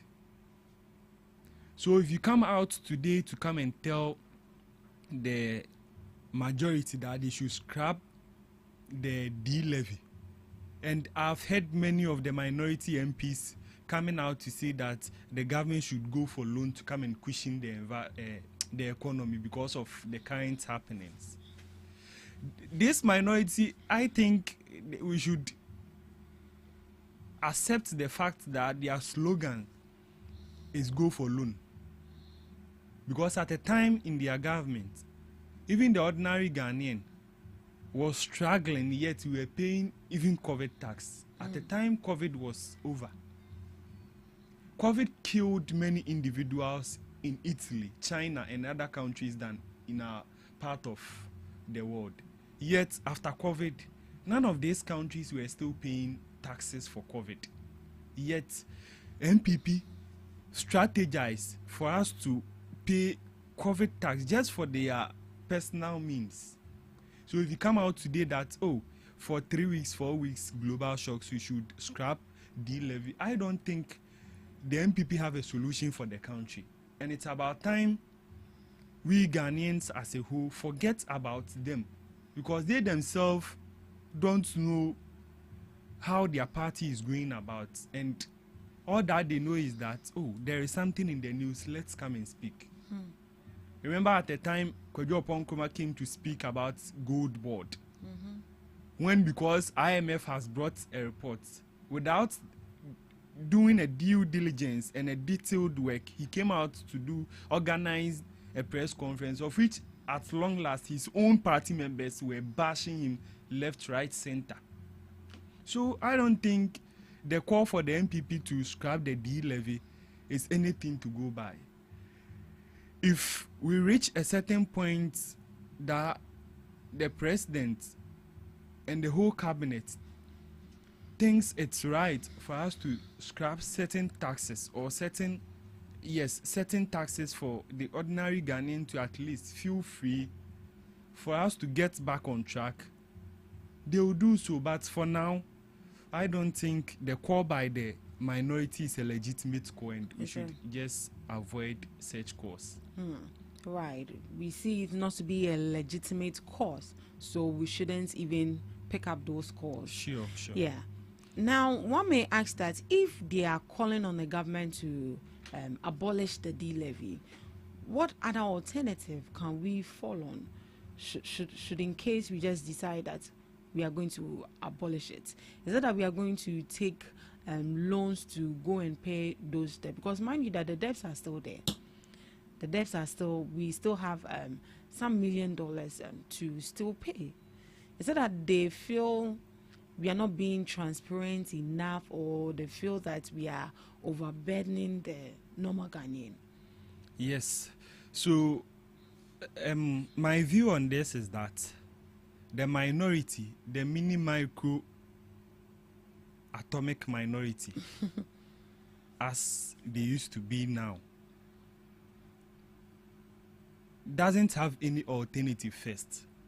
Secondly, they think once they are in opposition, everything they should just come and negate it or bring a divergent view about it for them to be relevant in the system.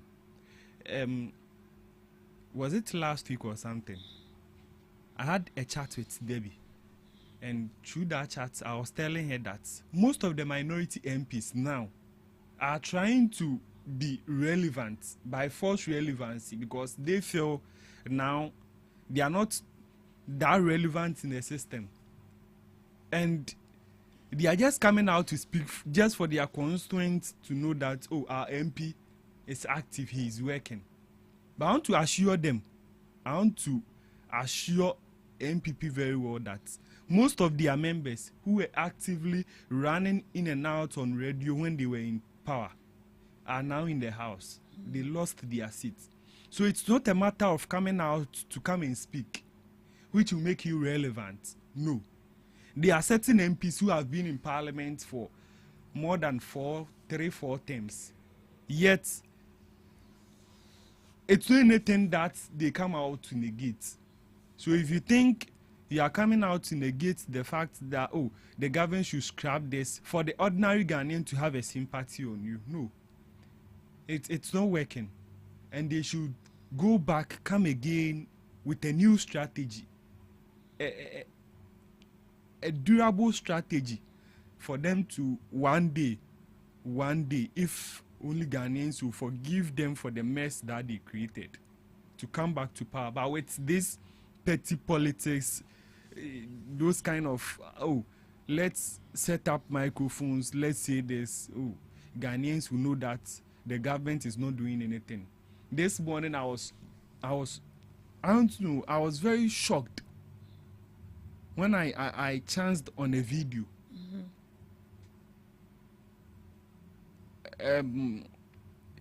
On Facebook, and the video was about Honorable Stephen Amwastika on the floor of Parliament, telling lies to the whole world that, oh, 1 year, 3-4 months in the administration of His Excellency President Mahama, he has not done anything, and with that, fuel prices are coming down. What do you call it? Inflation has dropped, and with that, we should give credit to the MPP. Of which, recently, their own leader, the minority leader, on a national television stated emphatically that we won't eat inflation. And the inflation is on paper. Something that your leader said is on paper. And then NDC does not deserve any applause. Today, a member from the finance committee, I think a ranking member, Stephen Amwa, Honorable Stephen Amwa is a ranking member on the finance committee, if I'm right. It's coming out to tell us that the same thing that his leader said it's unnecessary, we should give credit to them. How does this match up?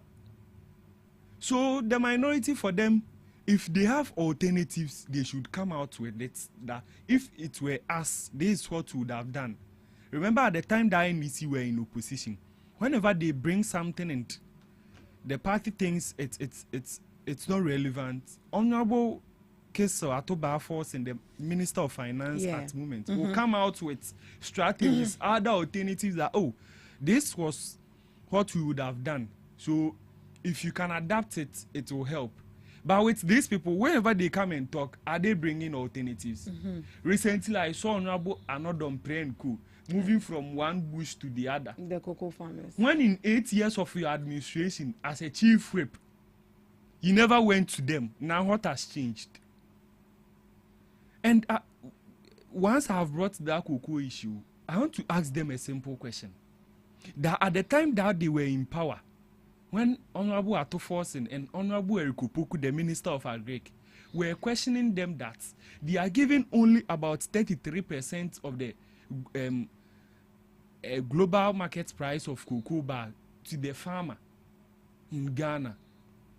Was that a lie or it was a real statement? Because at the time, cocoa bag was in excess of 9,600. And they were giving the farmer 3,100. Even let's take it that the bag was 9,000 and you give the farmer 3,000. In normal mathematics, aren't you giving the farmer just a little above 30%? Atoforsen and Honorable Erikopoku in opposition stated that when we come to power, and even to the extent that the current president, John Dramani Mahama, stated that when he comes to power, he is going to give the cocoa farmers in excess of 60% because that's what they deserve.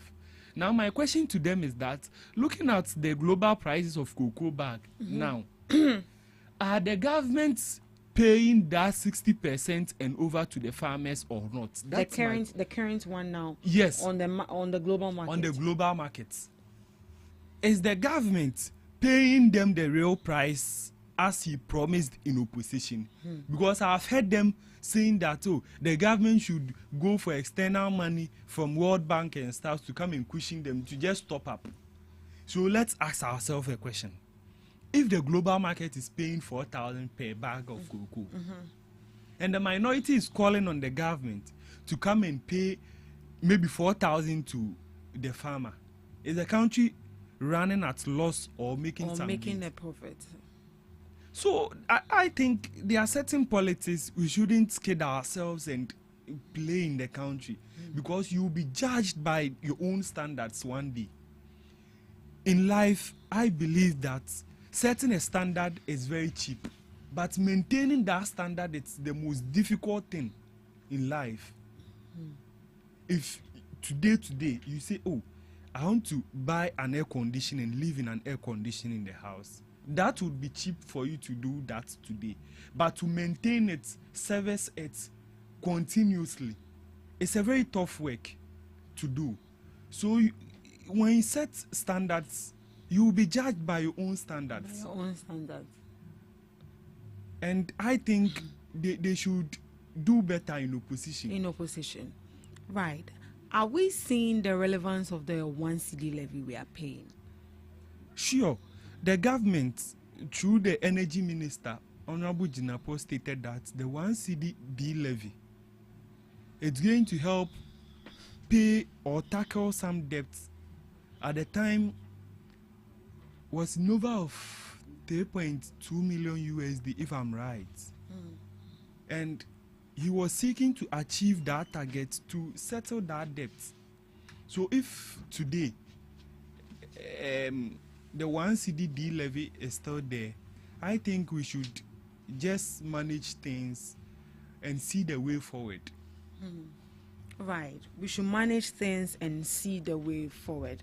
Looking at how the minority is going about this whole approach of making it seem as if the 1 cedi levy that we are paying as a country is burdening the people of Ghana, do you think they are in a way going to capitalize on it to win the trust of Ghanaians?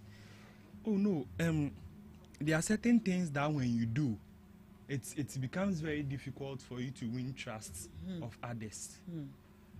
Looking at how porous they managed our economy in 8 years, coming out to talk about D-levy alone won't let the ordinary Ghanaian have any trust for you. Since January 2025, the approach of the minority have been the same, and it's not working. Recently, their own members were bashing the minority leader on Facebook. I went to Twitter, currently X, and it was the same issue. So if you are doing one thing consistently and it's not yielding results, what do? You change the approach. And that's what they seem not to understand, or they are just being hypocrites of the system. Because coming out to talk about 1 cedi levy, at the time that even fuel was 12 cedi, they were talking about it. Not now that fuel is rising due to global shocks. So that time, Ghanaians didn't trust them. How will Ghanaians trust them now? Now, the ordinary Ghanaian will on his radio, his television, he or she will see them talking and they will be like, 8 years, mobile day. So they should just change the approach. If they are telling us that today we should scrap 1 cedi levy, what is their alternative to solve the energy sector crisis? Because remember, the energy sector crisis is still there. We are not yet through to our destination. So they should go back, come back again with relevant ideas, and ideas that holds water, that can help move the country forward. Not those archaic and old-fashioned ideas. No, it won't work. And the Ghanaians don't have any single trust for them. They shouldn't kid themselves. Right. For how long are we going to keep paying this 1 cedi levy? Because it looks like the debts keep piling up, and we are going to be paying it till eternity, if I'm not mistaken, if I'm exaggerating. You see, one thing that we can applaud this government of is prudent management. Remember, in this month alone, the Minister of Communication, the spokesperson to the President, Honorable Felix Kwachiofusu, came out that under the NPP, the least that they spent on seat match alone was 9 million. This year, the government spent 1.5 million. So meaning we could have spent the same 1.5 in their time or even less. But they decided that no, whilst the country was going down, they never thought of Ghanaians. So I know, and on the floor of Parliament, I remember Honorable Jinapo stated that with prudent management, we can be out of this crisis. And I don't think this D-levy will be a permanent something. It's just something to solve a problem. When you get on track, that will be scrubbed off for the ordinary Ghanaian to feel better than he is feeling now. I know things are better than before, but it's not better as we expect. But yet, it will be better. We are getting there. We are going there.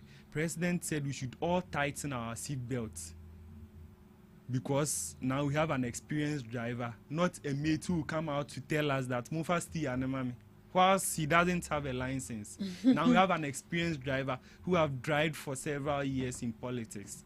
So we should just give him the benefit of the doubt, and I know with time, positive things would happen. Right. You can equally send your comments to us on Facebook at GhanaTalks Radio, on YouTube at GhanaTalks Radio, and also on X as GhanaTalks Radio. What do you think of what the minority is saying, that the D-levy should be scrapped? What do you make of it? Do you think that looking at how fuel prices are going up, it's high time that the government takes off the D-levy? Or you are saying that we still have debt to pay, and when the D-levy is taken off, what other alternative does the government have to, fall on to make sure that those debts in the energy sector is cleared?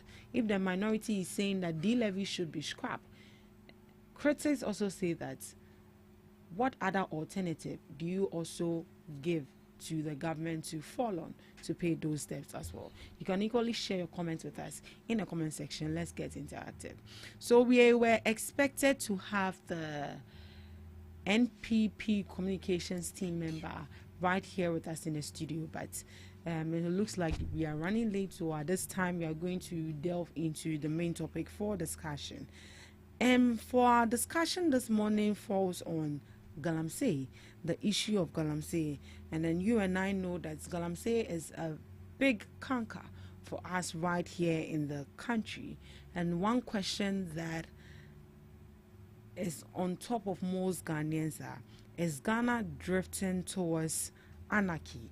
And that has to do with the system of lawlessness, if indeed we have lost control of Galamsey right here in this country. Now, illegal mining, widely known as Galamsey, continues to pose a serious threat to Ghana's environment, governance, and national security, raising growing concerns that the country may be drifting toward a state of disorder.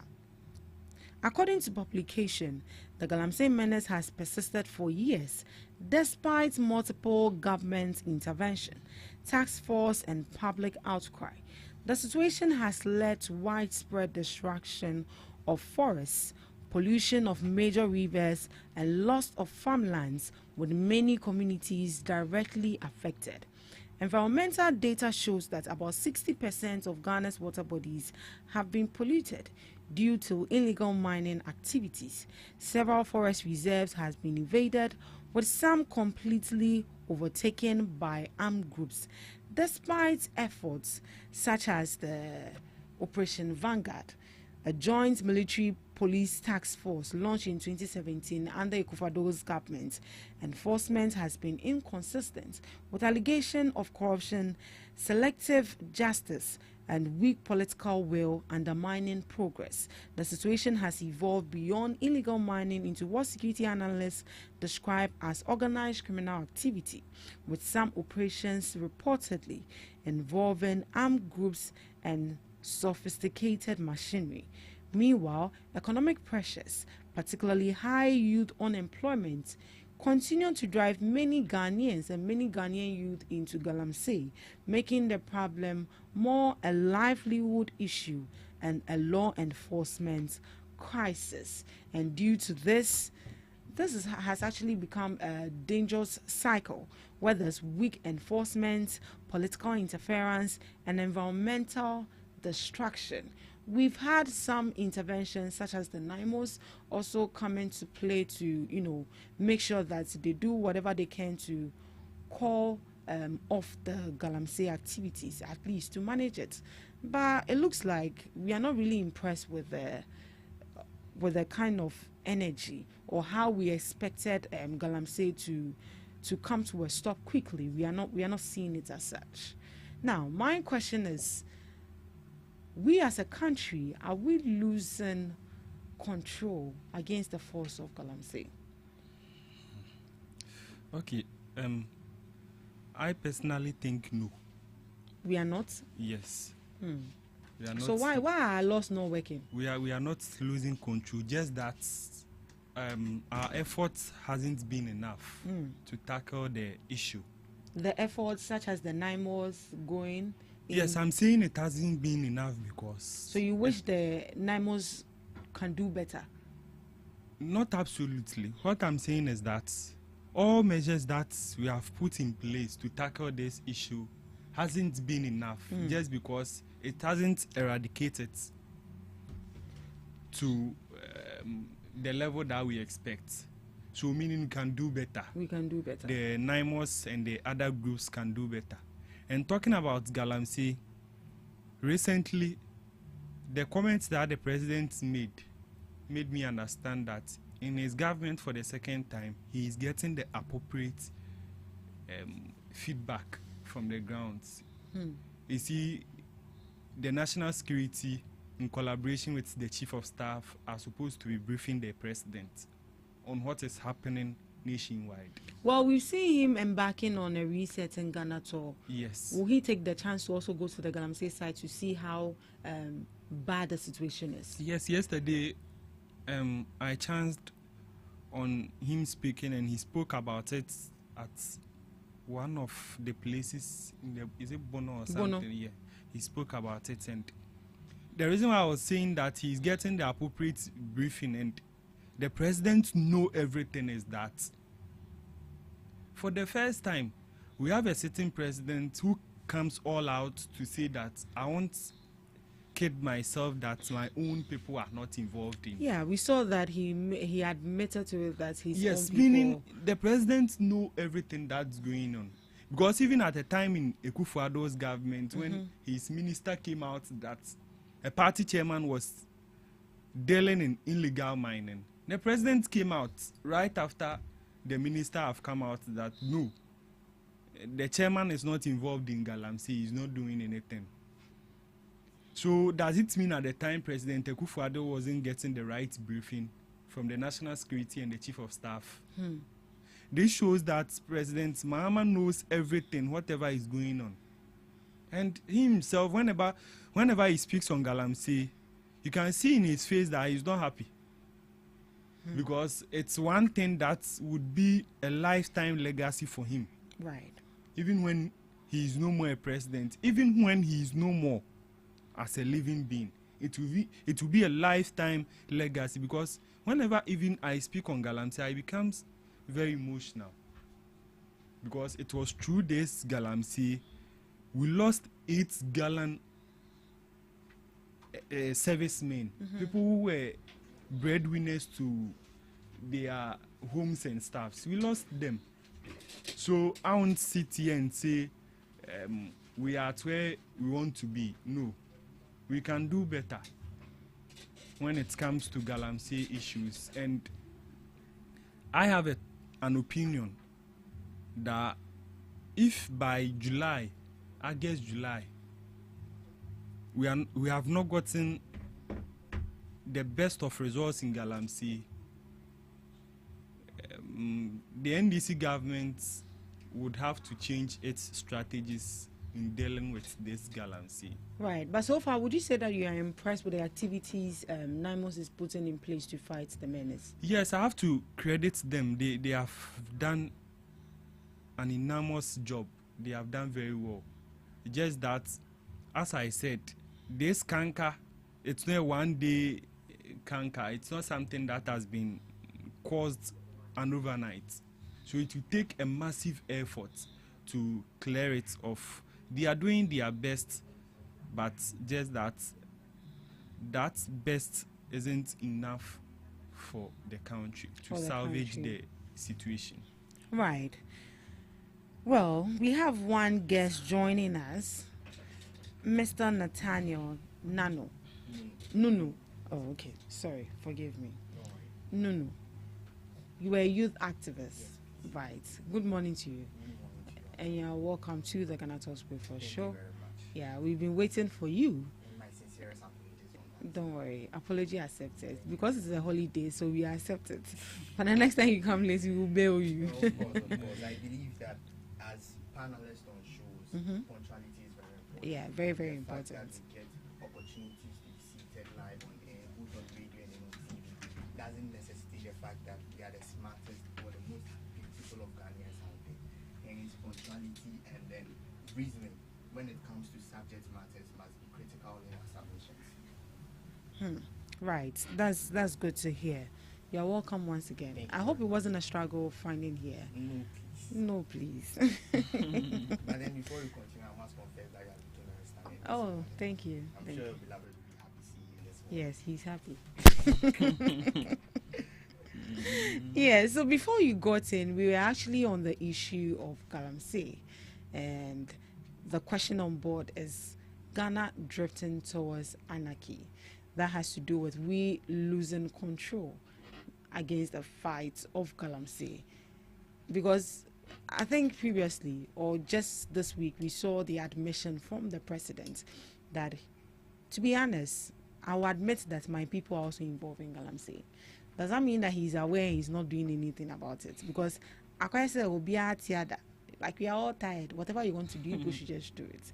Is that where we are drifting to as a country? Thank you very much.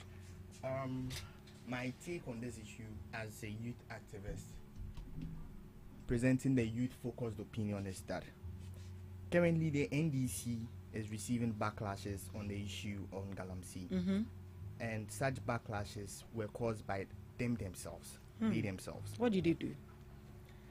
In opposition during the period of campaigning. So let me give you this example, then I'll back it with evidence here. Assuming someone comes to you and then tells you that the person who has been paid to serve as president can end Galamsey in 1 week if he wants to. What impression does that give you? That gives you the impression that the person currently there is not doing enough. And then when you are given the opportunity, you will be able to, within 1 week, curtail this canker that we are experiencing. So, the person I'm referring to now is the current substantive minister for communication. Nothing, George. Thank you very much. The Honorable MP for Ningo Prom. And then here, on Joy News placard, that is in September 2024, he said, or he posted on X, the man who is paid to be president has the power to end Galamsey in a week if he wants to. Truth be told, the fight against Galamsey is not something that can be curtailed within 1 week. But then we would have to put in strategic measures in place. The conversation surrounding the president's utterances regarding our own people shows that indeed there is a lack of political will in fighting Galamsey. This clearly stipulates the fact that the people that the president, in context, the people that the president is allegedly supposed to be working with or aiding him to fight Galamsey, and now the president is now allegedly saying that some of these people are involved in Galamsey. And that is not something that is new in this country. We've heard it time and time again that people in the political spaces with their political lenses are involved in Galamsey. And this is very problematic. Aside the political lenses or the people with their political lenses, we also have our traditional leaders that are supposed to be custodians of the land, also involved in Galamsey. So when we have all these people in authoritative positions that are aiding the menace of or the canker of Galamsey, it's very problematic. And then it's a cause for alarm. That is it that we know the people and then we do not want to fish them out, or it's something that it's new to us. But then have in mind that Galamsey is something that has been with us for more than a decade now. Galamsey has been in existence since, I think, the beginning of the Fourth Republic. And then the kind of Galamsey that we have now, which is the Galamsey including the excavators and all of that. Yeah.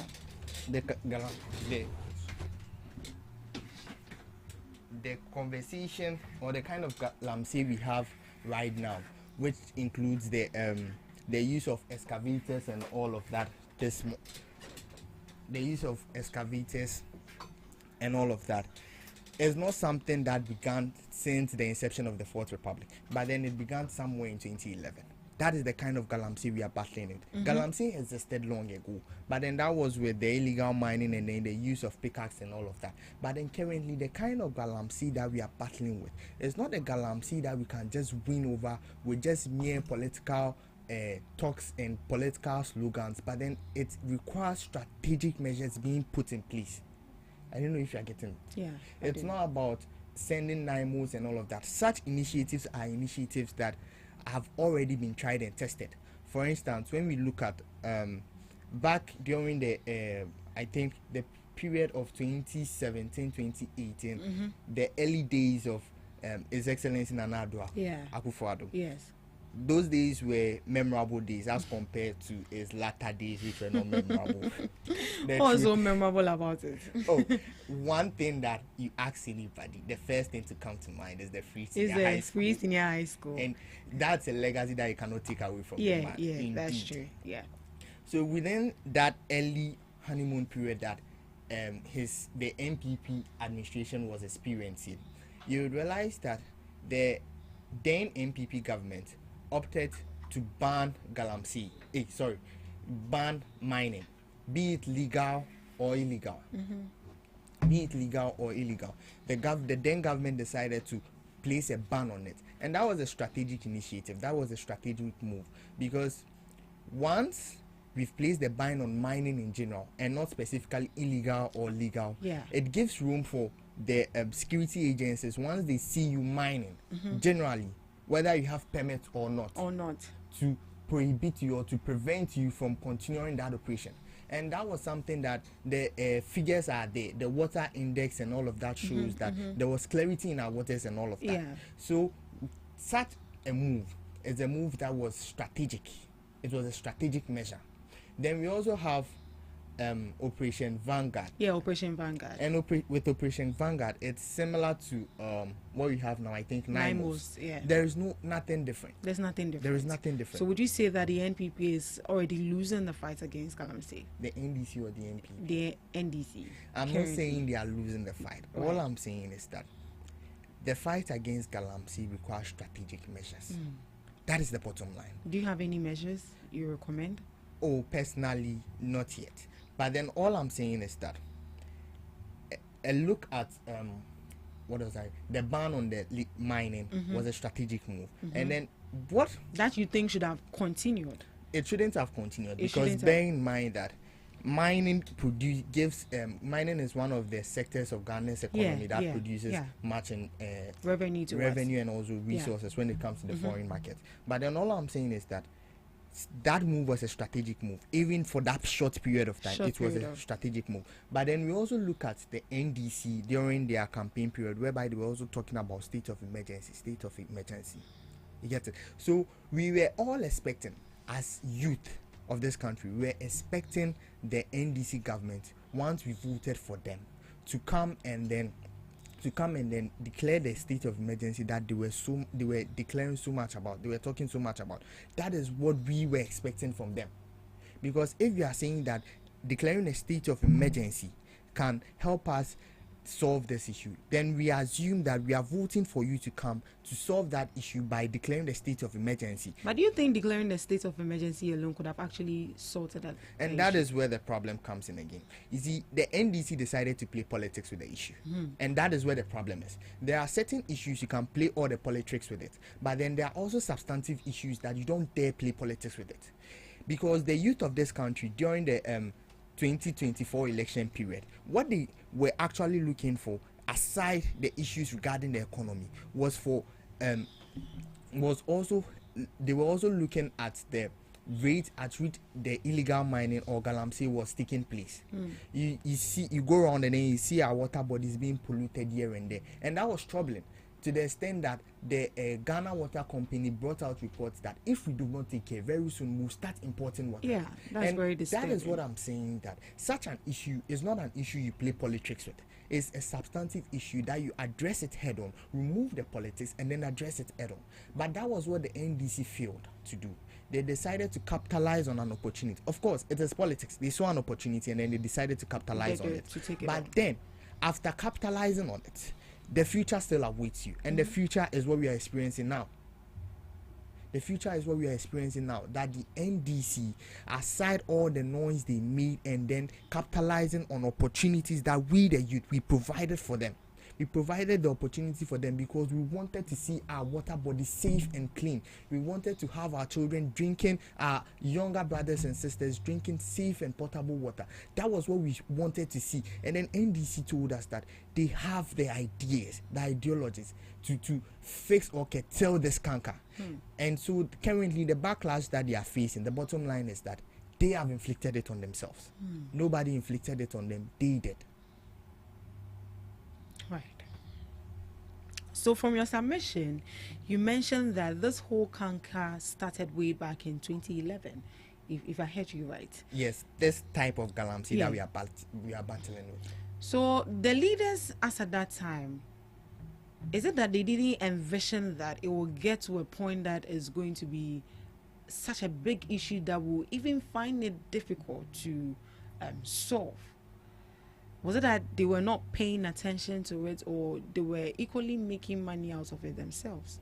It would be unfair on my part as a youth activist to declare that they weren't paying attention or they weren't doing anything to tackle the menace as it began.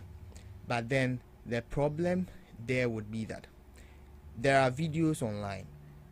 I'll send it to your producer later. But then there are videos online of former President, His Excellency John Evans Atta Mills, may he so rest in peace, addressing the issue on galamsey and then putting the necessary initiatives in place to tackle the menace. So the problem was that in as much as they realized the dangers of galamsey, I'm sure it was never envisioned that the canker at that time would rise to this extent, whereby now we have political figures involved, we have our traditional rulers involved, we also have foreigners all involved.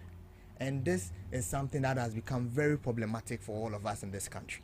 This is something that has become very problematic in this country. It was at the time that gold was being sold for $2,000, but then currently we have gold pushing $3,000, $4,000. And if we are to even use the current exchange rate and then calculate the dollar rate per gold ounce and all of that, you realize that that is not an amount of money that we can sweep under the carpet. It's substantial money. And then of course, I know that we all like money, no matter how you want to put it. If someone is to give you 40,000 cedis today, the rate at which you be in a haste to pick that money would even surprise your own soul. And so that is where the problem comes in, that it's not about whether they envisioned it or not, but then the problem then the question to ask then would have been that, did they try to tackle it? If yes, then they did well by trying to tackle it. But then currently, the situation that we have at hand, what are the strategic measures that we want to put in place aside the political colors that we wear? What are the strategic measures that we want to put in place? Because we've already established that galamsey cannot be curtailed within 1 week or within the shortest possible period of time. But what we can do is that we need to tackle the issue. We need to put in strategic measures to address the issue, having in mind also that when it comes to the issue of galamsey, there are a lot of factors that promote galamsey. Factors such as youth employment. You look at the high rate of employment in this country, and then you realize that if I was sit home unemployed, and then I would not prefer to go and then engage myself in scandalous or immoral acts, which in other words attempt to be crimes. And then galamsey is an option that would bring quicker money, even though my life would be at stake. Then I believe that the person would be in their right senses to pick galamsey over unemployment. But then the question now we should be posing to ourselves is that the youth of this country, what are we ready to give to them in terms of employment? What are we doing? You see, the issue about unemployment is not an issue about whether the youth are lazy or not. That's not the issue. So that brings me to the question. But before that, I want you to sit upright so the camera can capture you well. Yeah, thank you. That's fine. So you've been a youth activist. One issue that the youth actually complain about is as a result of unemployment, and then due to that, they find themselves doing this job. What can you say to that? You being a youth activist, what message do you have for the government? As a youth activist, all I would want to say is that employment, not unemployment, employment in itself is also a contributing factor to the growth of an economy. And then once unemployment rate is high, you would realize that crimes tend to increase, and then illegal activities in this country tend to increase, and this in a way pushes away investors and all of that. But then back to the substantive issue. The issue is that it's not that as people would want us to believe that the youth of this country are lazy. as people would want us to believe that the youth of this country are lazy. In contrast, the youth of this country are not lazy. The youth of this country are hardworking and they are creative when put to the task. The problem about the unemployment issue is about the enabling environment. We go around from hearing from government and then stakeholders and everyone claiming that the youth should focus on entrepreneurship. But then we don't start entrepreneurship with empty hands. That is the bottom line. We don't start entrepreneurship with empty hands. Once we have the enabling environment, the environment is ready to provide the opportunities for the youth to enter into to use their creative ideas that they have to make something for themselves. Right. Be entrepreneurs on their own. That is what we that is when we can actually determine whether the youth of this country are lazy or not, whether they are hardworking or not, whether they are being creative or not. It all bottoms down to the environment we create for ourselves. So if you don't create such enabling environment for the youth, how then do you expect them to fend for themselves except engage themselves in such heinous crimes? And that is the bottom line. Our message for the government is simple. We know that creation of jobs is not something on a silver platter, but then would also want to plead not just to the government, but then to people who can help, because you would also attest to the fact that there are people in this country that they have the financial means to help some of the youth of this country. You get it? They have some of the financial means to help the youth of this country in what they want to do.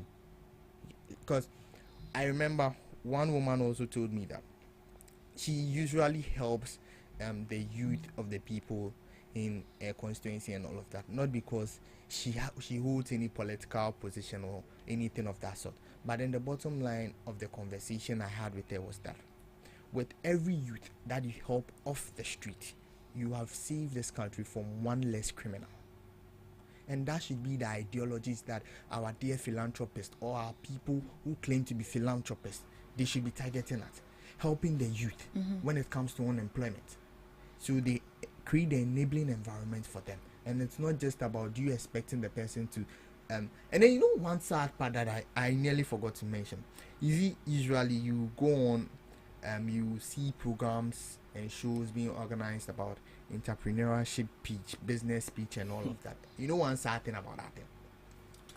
Some of the judges allegedly, I'm using the word allegedly, some of the judges tend to, once they realize that this youth has a bright idea and then is lacking the financial standing to promulgate this idea, then you realize that very soon then you see one funny thing, that the judge of the program is now, how do I put it, owning or running the idea of the set contestants that came on the platform. I don't know if you get the idea that I'm saying. So it's also very sad that people also try to steal the ideas of the youth when it comes, when you see that they organize this fine business speech. Because indirectly, you tell me that I want to start a business and the amount of money I need to start the business is somewhere around 900,000 cedis or something of that sort.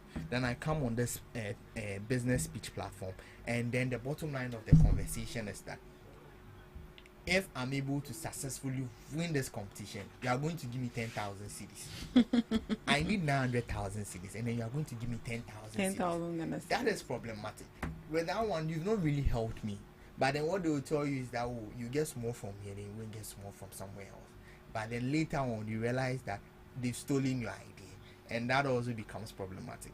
That when you see such youthful talent, what you are supposed to do is not to swindle that ideas from them, but rather look at the best way you can be able to bring the best out of such individual. Right. Thank you so much, Mr. Nathaniel. I think you can move to the last seat here, so you'll be comfortable. Yeah. Thank you. Mr. Kwache.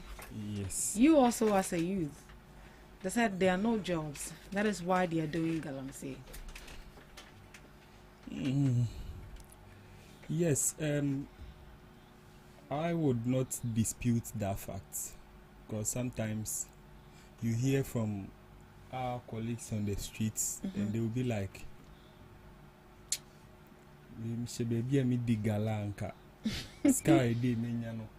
all because the person is not working. Because sometimes it's become very difficult for somebody who have something to do to go around and do this, get involved in the illegal mining. And one most dangerous thing is that the pioneers in the Galamsey are those who stays in the house and finance the activities of Galamsey. They won't give you money to do something with you. They will go and buy chamfine, machines, water pumps and stuff to the site and instruct you to go and do Galamsey, so that at the end you get something to eat.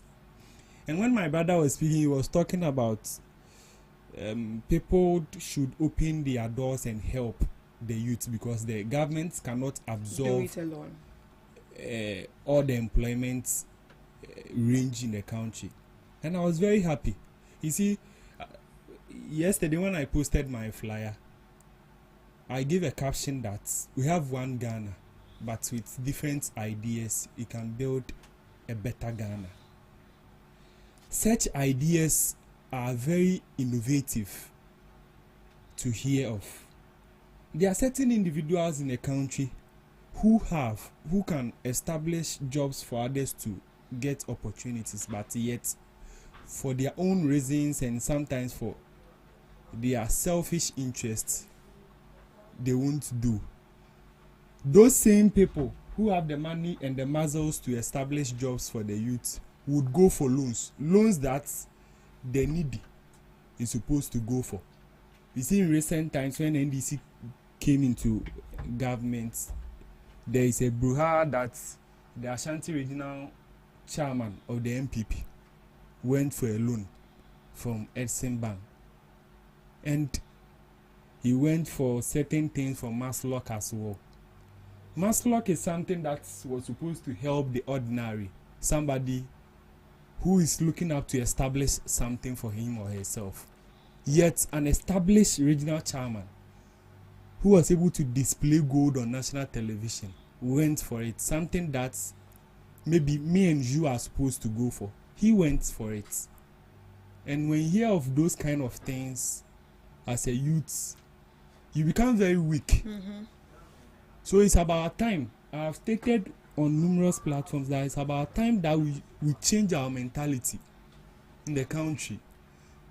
If you think you can do something that can employ 2 people, why not? You do, so that at the end of the day, the unemployment rate, because when every youth is being employed, who will go to the site to go and do Galamsey? You won't get anybody. Oh, you get someone. Oh, but even if you get somebody, the people you get are the assorting people. It won't be on that rampant level Yeah. as we used to experience now. But there are also instances where people also say that the Galamsey even pays more than you even going to sit in the office to wait monthly before you are being paid. Recently, we all heard the president talking about salaries of public servants. And I think it's one best thing that it would help.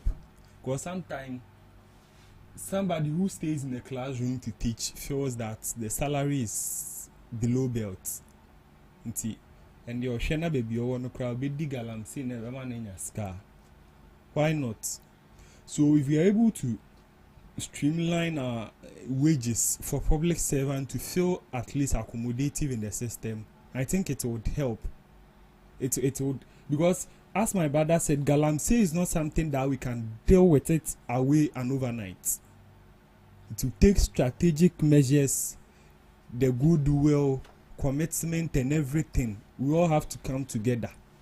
And as an NDC communication team member, I want to state this, that if you are a party associate, if you are a party functionary and you are involved in Galamsey, regardless of everything, you should bow down your heads in shame. Because it's something that is destroying the thing that after 4 years of service in governance, you cannot,